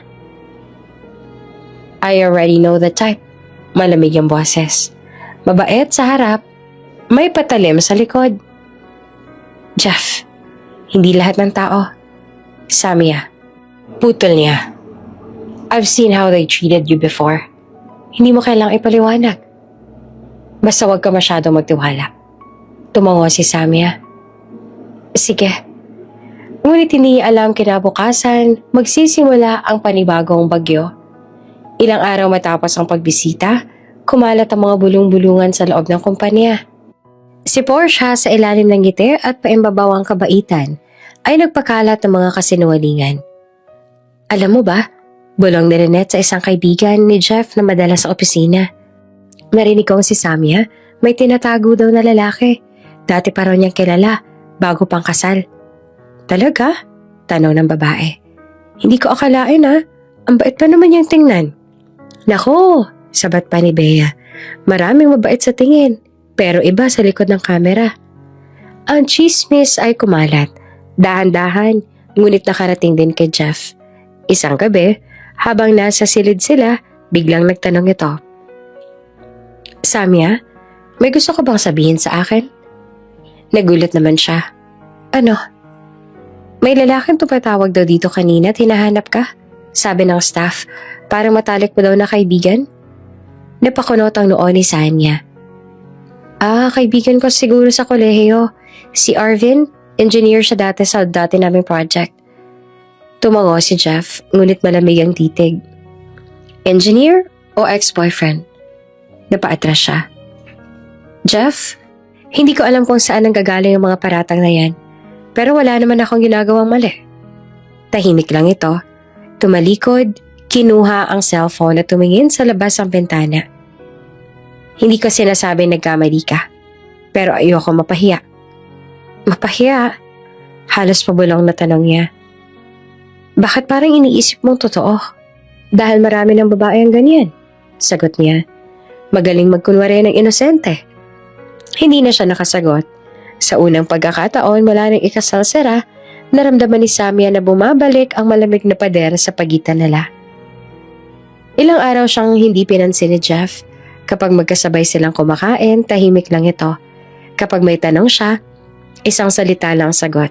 Hanggang sa unti-unti niyang naramdaman ang pangungulila. Isang gabi, nakaupo siya sa veranda. Tinitingnan ng bituin. Niyakap niya ang sarili. At sa pagitan ng katahimikan, naramdaman niya nagbalik ang bigat ng mga lumang sugat. Pagkatapos ay dahan-dahan niyang inimpake ang mga gamit, nilagay sa maliit na maleta at bumaba. Ngunit bago pa siya makaalis, tumunog ang telepono. Hello? Sa kabilang linya ay tinig yun ni Portia na nanginginig. Samia, si Bea, nadala sa ospital. Liver failure. Wala na kaming magawang donor. Ikaw lang ang tanging match. Nanlamig si Samia. Ano? Kung may awa ka, tulungan mo kami. Nagmamakaawa ko sa'yo. Maawa ka sa anak ko. Halos umiyak na pakiusap ni Portia. Hindi na siya nagdalawang isip. Tumakbo siya palabas. Hindi na nagpalit ng damit, sakay ng kotse at diretso sa ospital. Pagdating doon, sinalubong siya ng doktor. Kailangan natin agad isagawa ang operasyon. Si Bea ay nasa kritikal na kondisyon. Sige. Gamitin ninyo ako. Ako yung donor. Sigurado ka ba, ma'am? May mga risk po ito. Mahaba po magiging recovery. Kung ito lang ang paraan para mabuhay siya, gagawin ko. Paglapit niya sa silid, nakita niya si Portia sa labas. Umiiyak. Bakit mo ba ito ginagawa? Tanong ni Portia sa pagitan ng hikbi. Sinira kita. Inapi kita. Pero ikaw pa rin ang tumutulong. Lumapit si Sammy at hinawakan ng balikat nito. Dahil kahit anong mangyari, pamilya ko pa rin kayo. Pamilya kayo ni Papa. At si Bea, kapatid ko pa rin. Hindi na napigilan ni Portia ang pagyakap sa kanya. Unang pagkakataon na totoo ang pagluha nito. Patawarin mo ako, Sammy. Hindi ko alam kung anong klaseng tao ako. Wala naman ako hinanakit. Sagot niya. Ang mahalaga, mabuhay si Bea. Abang hinahanda siya sa operasyon, ay dumating si Jeff. Nakasuot ito ng dark suit. Seryoso ang mukha, ngunit halata ang pagkabigla. Ano ginagawa mo? Tanong nito na halos hindi makapaniwala. Narinig ko sa doktor na ikaw magdodonate? Bakit? Tumingin siya rito at mahina ang tinig. Kailangan nila ako, Jeff. Pero delikado to. Hindi mo kailangang isugal ang buhay mo para sa kanila. Ngumiti siya ng marahan. Hindi ko naman to ginagawa para sa kanila lang. Ginagawa ko to dahil ito ang tama. Umiling si Jeff. Samia, hindi mo kailangang patunayan ang kabaitan mo. Hindi ko naman kailangang patunayan, Jeff. Sagot niya ng marahan. Ginagawa ko lang ang kaya kong gawin. Tahimik siya sandali bago nagpatuloy. Mahal ko ang pamilya ko, kahit nasaktan nila ako. Ganyan kasi magmahal ang mama ko noon. Walang pinipili.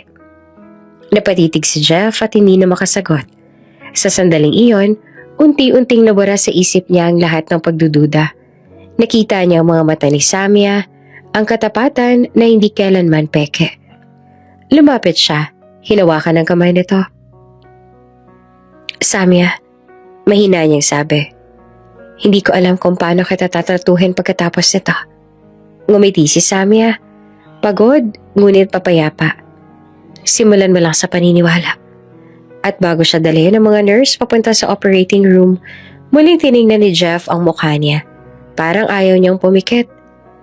Ilang oras ang lumipas, nasa labas si Jeff. Magdamag na naghihintay. Si Portia, Lynette at ilang kamag-anak ay tahimik naman nakaupo sa waiting area. Tahimik lamang si Jeff. Hindi siya umaalis kahit saglit. Hanggang sa lumabas ang doktor. Successful po ang operation. Parehong ligtas si Bea at ang donor. Nang marinig iyon, napaluhod si Jeff sa sahig. Parang nabunutan ng tinik. Sa unang pagkakataon, tumulo ang luha niya. Kinabukasan, binisita niya si Sammy sa silid. Mahina ito, maputla, ngunit may bahagyang ngiti. Natapos na? Tanong nito na mahinahon. Oo, sagot ni Jeff. Buhay si Bea, dahil sa'yo. Tahimik si Samia, tsaka marahang umiti. Salamat sa Diyos. Lumapit naman si Jeff sa kama. Umupo siya sa gilid at tahimik na tinitigan ito. Samia, patawarin mo ko. Tiningnan siya ni Samia. Para saan?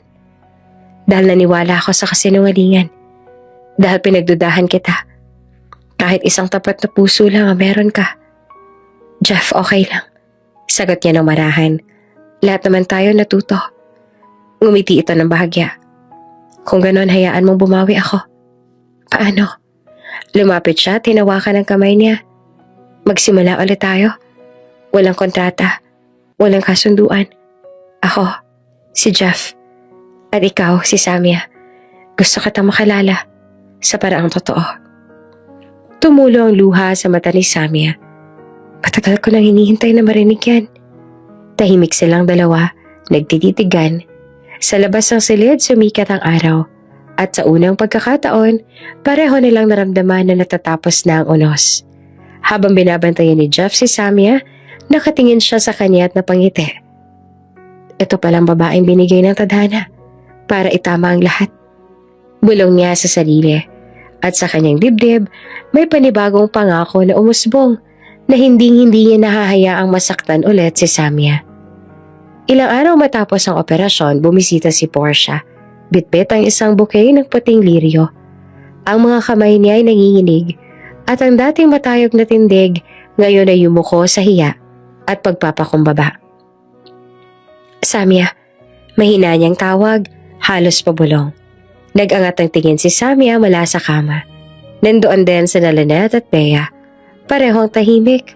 Parang mga batang natatakot mapagalitan. Tita, sabi ni Samia na mahinahon, pasok po kayo. Lumapit naman si Portia. Inilapag ang mga bulaklak sa gilid at biglang pumagsak sa tuhod sa tabi ng kama. Patawarin mo ako, hikbi niya. Wala akong karapatang humarap sa'yo, pero kailangan kong sabihin to. Ang lahat ng ginawa ko sa'yo ay mali. Lahat ng mga salitang binitawan ko laban sa'yo ay kasalanan ko. Huminga siya ng malalim, tsaka tumingin ng diretso kay Samia. At kahit ganon, ikaw pa rin ang tumulong. Ibinigay mong isang bahagi ng sarili mo para mailigtas ang anak ko. Paano ko mababayaran yon? Tahimik lamang si Samia, pinipigilan ng pag-iyak. Lumapit si Bea, payat pa rin, may suot na hospital gown. Ate, may hinayang sabi. Salamat. Hindi ko alam kung paano kita haharapin, pero gusto ko lang sabihin na mahal kita at sana mapatawad mo ako sa mga panlalait ko noon. Sumunod si Lynette. Lumapit din. Luha ang yumuko. Ate, ako rin. Puro inggit lang ang alam ko noon pero nakita ko kung gaano kang kabuti at wala kang katulad. Hindi na napigilan ni Sammy ang pagluha. Hinawakan niya ang kamay na magkapatid at dahan-dahang itinayo si Portia. Lahat naman tayo nagkakamali. Pero tapos na yan. Ang mahalaga ngayon, buhay tayong lahat. Humagulgol si Portia at niyakap siya ng mahigpit. Salamat anak. Bulong nito. Anak ko. At sa unang pagkakataon, totoo na ang bawat salitang iyon. Lumipas pa ang mga buwan, unti-unti nang pumalik si Samia sa dating sigla. Sa tulong ni Jeff, nagpa siyang pumalik sa negosyo. Hindi para sa kayamanan, kundi para muling buhayin ang pangalan ng kanyang ama. Sa isang malawak na conference room ng bagong itinayong Ruiz Velasco Enterprises, nakaupo siya sa tabi ni Jeff habang nakikinig sa ulat ng mga board members. Mrs. Velasco, sabi ng isa, mula ng pinagsamang dalawang kumpanya, tumaas ng 30% ang returns. Ang mga resort projects ni Dennis Ruiz ay unti-unti nang muling binubuksan. Ngumiti naman si Samia, bahagyang napapikit. Kung naririnig lang sana ito ni Papa. Lumapit si Jeff, marahang hinawakan ang kamay niya sa ilalim ng mesa. Nakikita ka niya at siguradong ipinagmamalaki ka niya. Pagkatapos ng meeting, lumabas sila sa veranda ng opisina. Mula roon, tanaw ang dagat kung saan itinayo ang unang Ruiz Resort. Parang kahapon lang, andito ako bilang batang takas sa gulo ng buhay. Bulong ni Samia. Samantala ngayon, ibang-iba na. Ngumiti naman si Jeff. Ang gulo minsan, ano? Kailangan pala para tumibay. Siguro nga, sagot niya. Pero ayokong kalimutan ang lahat ng pinagdaan ko. Gusto kong gawing dahilan yan para gumawa ng mas mabuting mga bagay. Ilang linggo matapos noon, nagbukas sila ng isang foundation sa pangalan ng kanyang ina, Sylvie Ruiz Foundation for Women and Children. Sa launching event, nakatayo si Portia sa tabi ni Samia. Simple lamang ang kasuotan ngunit halatang nagbago ang kilos. Wala na ang dating yabang sa boses niya. Hindi ko akalain. Sabi ni Portia habang pinagmamasa ng bagong pasilidad na makakabangon ako mula sa lahat ng kasalanan ko. At ikaw ang dahilan nito, Samia. Umiling si Samia. Hindi po. Si Mama po ang dahilan. Kung hindi ko naranasan kung paano siya magmahal, hindi ko rin malalaman kung paano magpatawad. Ngumiti si Portia. May mga luha sa mata. Isa kang biyaya, anak. Sa tabi nila ay si Lynette at Bea, abala sa pagbibigay ng mga relief goods sa mga bata. Si Lynette na dating mapanlait, ngayon ay isang masayahing volunteer. Si Bea naman palangiti, tinuturuan ng mga batang magbasa. Nang lapitan ni Sammy ang magkapatid, ngumiti siya. Mukhang busy kayo ah. Mas masaya pala to kaysa sa mga gala noon. Sagot ni Bea, mas may saysay. Tama si Bea, dagdag pa na Lynette. Salamat ate. Dahil sa'yo, natutunan naming lumaban para sa tama, hindi lang para sa sarili. Ngumiti naman si Samia. Marahan silang niyakap pareho. Ang mahalaga, tuloy-tuloy lang tayo sa pagbabago. Sa di kalayuan, pinagmamasdan ni Jeff ang eksena. Tahimik, ngunit may ngiti sa labi. Makalipas ang 1 taon, dumating ang kanilang unang anibersaryo. Kinagabihan, suot niya ang simpleng puting bestida. Ang hangin ng dagat ay malamig. May dalang mga alaala. Sa dulo ng pier, nakita niya si Jeff. Nakatalikod, suot ang puting barong, nakatingin sa tubig. Jeff, tawag niya. Lumingon ito at sa likod niya ay tumingala ang mga ilaw. Dose-dose ng lanterns sa dahan-dahang pumailan lang sa langit. Ano ginagawa mo? Tanong niya. Nakangiti ngunit halatang kinikilig. Lumapit naman si Jeff na may hawak na maliit na kahon. Hindi ako magaling magsorpresa, pero gusto kong subukan. Binuksan niya ang kahon. Nandoon ang bagong singsing. Mas simple kesa sa una, ngunit mas makabuluhan. Samia Ruiz Velasco, sabi ni Jeff. Ang tinig ay malambot ngunit puno ng damdamin. Nung una kitang pinakasalan, puno ako ng galit at maling akala. Pero ngayon, gusto kong pakasalan ka ulit. Hindi dahil kailangan, kundi dahil gusto kong makasama ka habang buhay. Napasinghap si Samia, napaluha na hindi namamalayan. Jeff, lumuhod ito sa harap niya. Will you marry me again? Tumulaw luha niya at marahang tumango. Oo, Jeff. Palagi kong sagot ay oo. Lumapit naman si Jeff, isinuot ang singsing at sa liwanag ng buwan, hinalikan si Samia. Hindi bilang kasunduan, kundi bilang 2 pusong naghilom sa gitna ng lahat ng sugat. Kinabukasan, nagkaroon ng renewal of vows sa tabing dagat kung saan dati ginaganap ang mga events ng Ruiz Resort. Ang hangin ay maamo, ang langit ay bughaw. Sa paligid, naroon ang mga dating empleyado ng kanilang pamilya, mga kaibigan at ang buong Velasco clan. Si Samia ay nakasuot ng simpleng puting bestida na gawa sa seda. Ang kanyang buhok ay nakalugay. Hinahaplos ang malamig na hangin. Si Jeff naman ay nakabarong. Tahimik ngunit halatang emosyonal.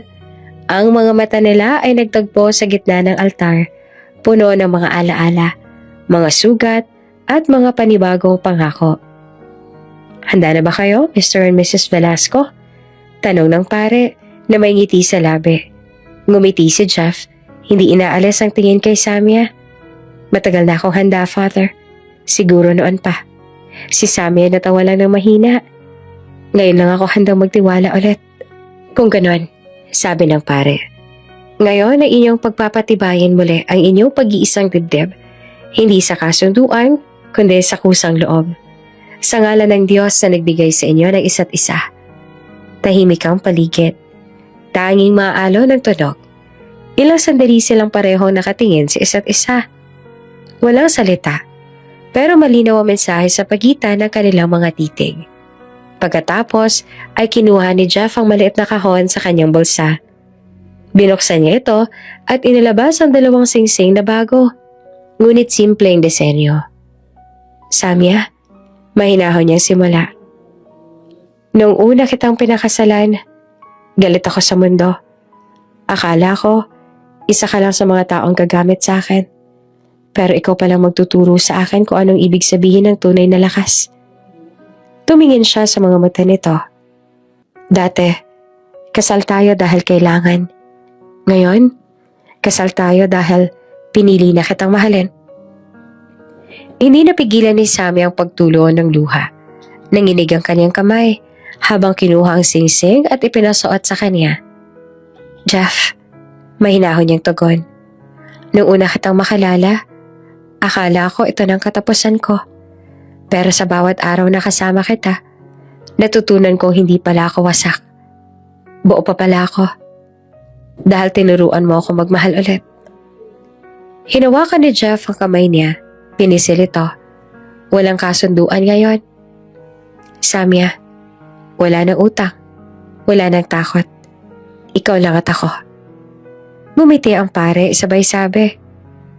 Sa harap ng langit at lupa, muli kong ipapahayag na kayo ay mag-asawa. Ngayon, sa pag-ibig at kapayapaan, maaari mo nang halikan ang iyong asawa.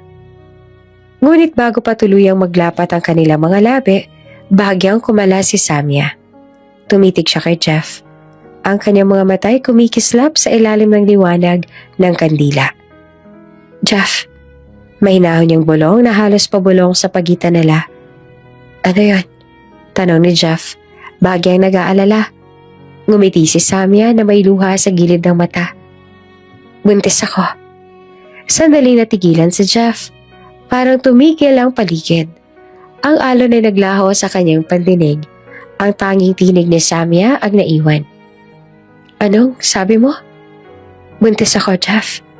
Ulit pa ni Samia. Mas malinaw na ngayon. Sabay ngiti na puno ng saya. Magiging tatay ka na. Saglit na hindi nakapagsalita si Jeff. Pagkatapos ay sumabog ang kanyang ngiti. Malawak, totoo. Halos hindi makapaniwala. Samia, totoo ba to? Tumango siya at humagulgol na sa saya. Oo, totoo. Niyakap siya ni Jeff na mahigpit. Itinago ang mukha sa balikat ni Samia. Salamat. Salamat, Diyos ko. Nag-angat siya ng tingin. Tiningnan ng asawa. Hindi ko alam kung paano kita pasasalamatan sa lahat ng binigay mo sa akin, pero ito na ang pinakamasayang araw ng buhay ko. Ngumiti si Samia. Hinaplos ang pisngi niya. Hindi mo kailangang magpasalamat. Sapat na sa akin na nakita akong buo na ulit tayo. At sa wakas, naglapat ang kanilang mga labi. Isang halik na hindi puno ng takot o pagdududa, kundi ng kapayapaan at pag-ibig na matagal nilang ipinaglaban. Sa labas ng chapel, ang mga alon ay nagpanggaan sa dalampasigan. Tila nakikiayon sa ritmo ng kanilang puso. Sa ibabaw ng dagat, ang buwan ay nakangiti. Saksi sa panibagong simula ng dalawang kaluluwang minsang nagkasakitan. Ngunit ngayon ay ganap nang naghilom. Habang papalubog ang araw, magkahawak kamay sina Jeff at Samia sa tabing dagat. Ang alon ay marahang humahaplos sa buhangin. Parang musika ng bagong simula. Kapwa inalala ang una nilang kasal. Noon, puno iyon ng takot at kahihiyan. Ngayon, puno na ng pag-asa at pagmamahal. Habang nakatayo sa altar si Jeff, ngumiti siya sa kanya. Parang kahapon lang. Akala ng lahat paralisado ako. Biro pa nito, tumawa naman si Samia. Pero ikaw palang dahilan kung bakit natutunan kong tumayo ng totoo. Ngumiti naman si Samia. Ang tinig ay mahinahon ngunit malinaw. At ikaw naman ang dahilan kung bakit ako natutong magmahal mali. Habang nagpalitan sila ng panibagong pangako, umihip ang malambing na hangin ng dagat, tila paalala ng lahat ng pinagdaanan nila. Akala ko noon, sabi ni Jeff, ang pinakamalaking trahedya sa buhay ay mawala ng lakas. Pero mali pala ako. Anong totoo? Tanong ni Samia. Ang totoo? Sagot niya. Tinitigan siya sa mata. Ang pinakamalaking trahedya ay mabuhay ng walang pag-ibig. At ang pinakamalaking biyaya ay matagpuan ka. Napangiti naman si Samia, marahang tumango. At ako naman, natutunan kong ang pinakamalalim na sakit ay pwedeng maging ugat ng pinakamalalim na pagmamahal. Nagtagpo ang kanilang mga labi sa gitna ng araw na unti-unting lumulubog at sa likod nila, ang kanilang mga pamilya hindi nahati, kundi buo na. At sa gabing iyon, habang kumikislap ang mga bituin, nagsimula ang bagong kabanata ng kanilang buhay. Lumipas ang 6 na taon, isang maaliwalas na hapon sa Memorial Park. Ang araw ay banayad. May halong simoy ng hangin na amoy dagat. Sa ilalim ng matayog na puno ng akasya, nakatayo si Samia. Nakasuot ng puting bestida, hawak ang isang basket ng mga bulaklak. Sa tabi niya ay si Jeff, nakasuot ng simpleng polo.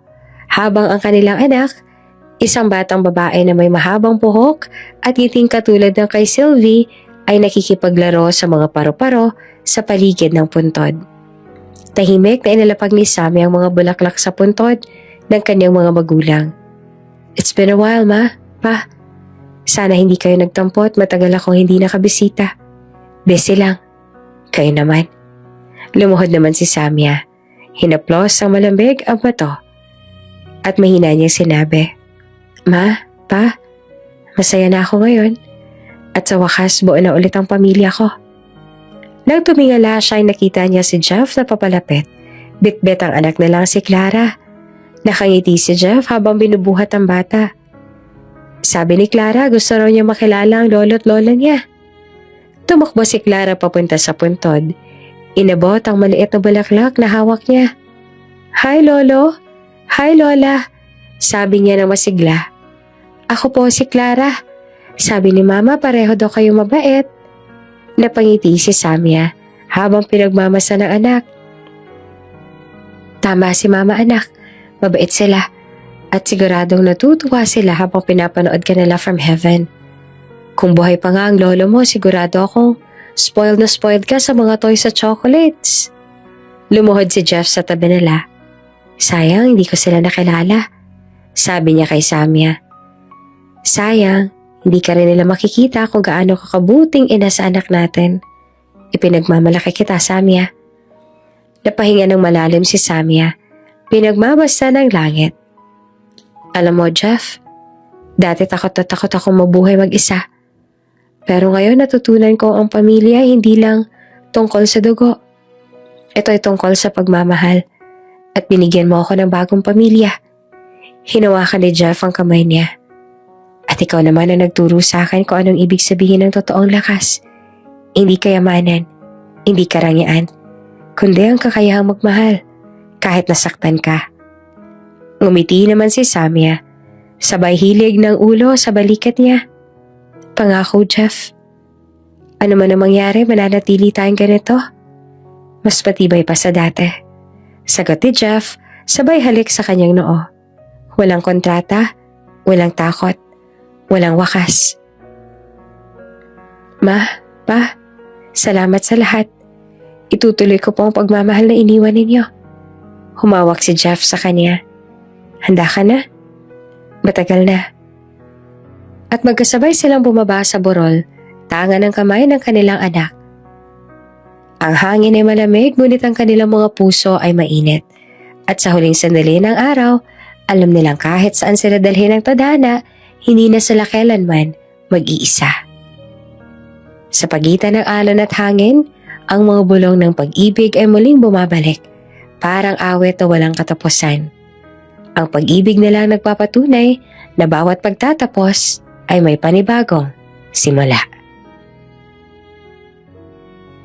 Bago ka pa lang sa channel neto, ibang kwento ni Ate Jane, istorya mo, ikwento ko. Huwag kalimutang pindutin ang notification bell at subscribe button.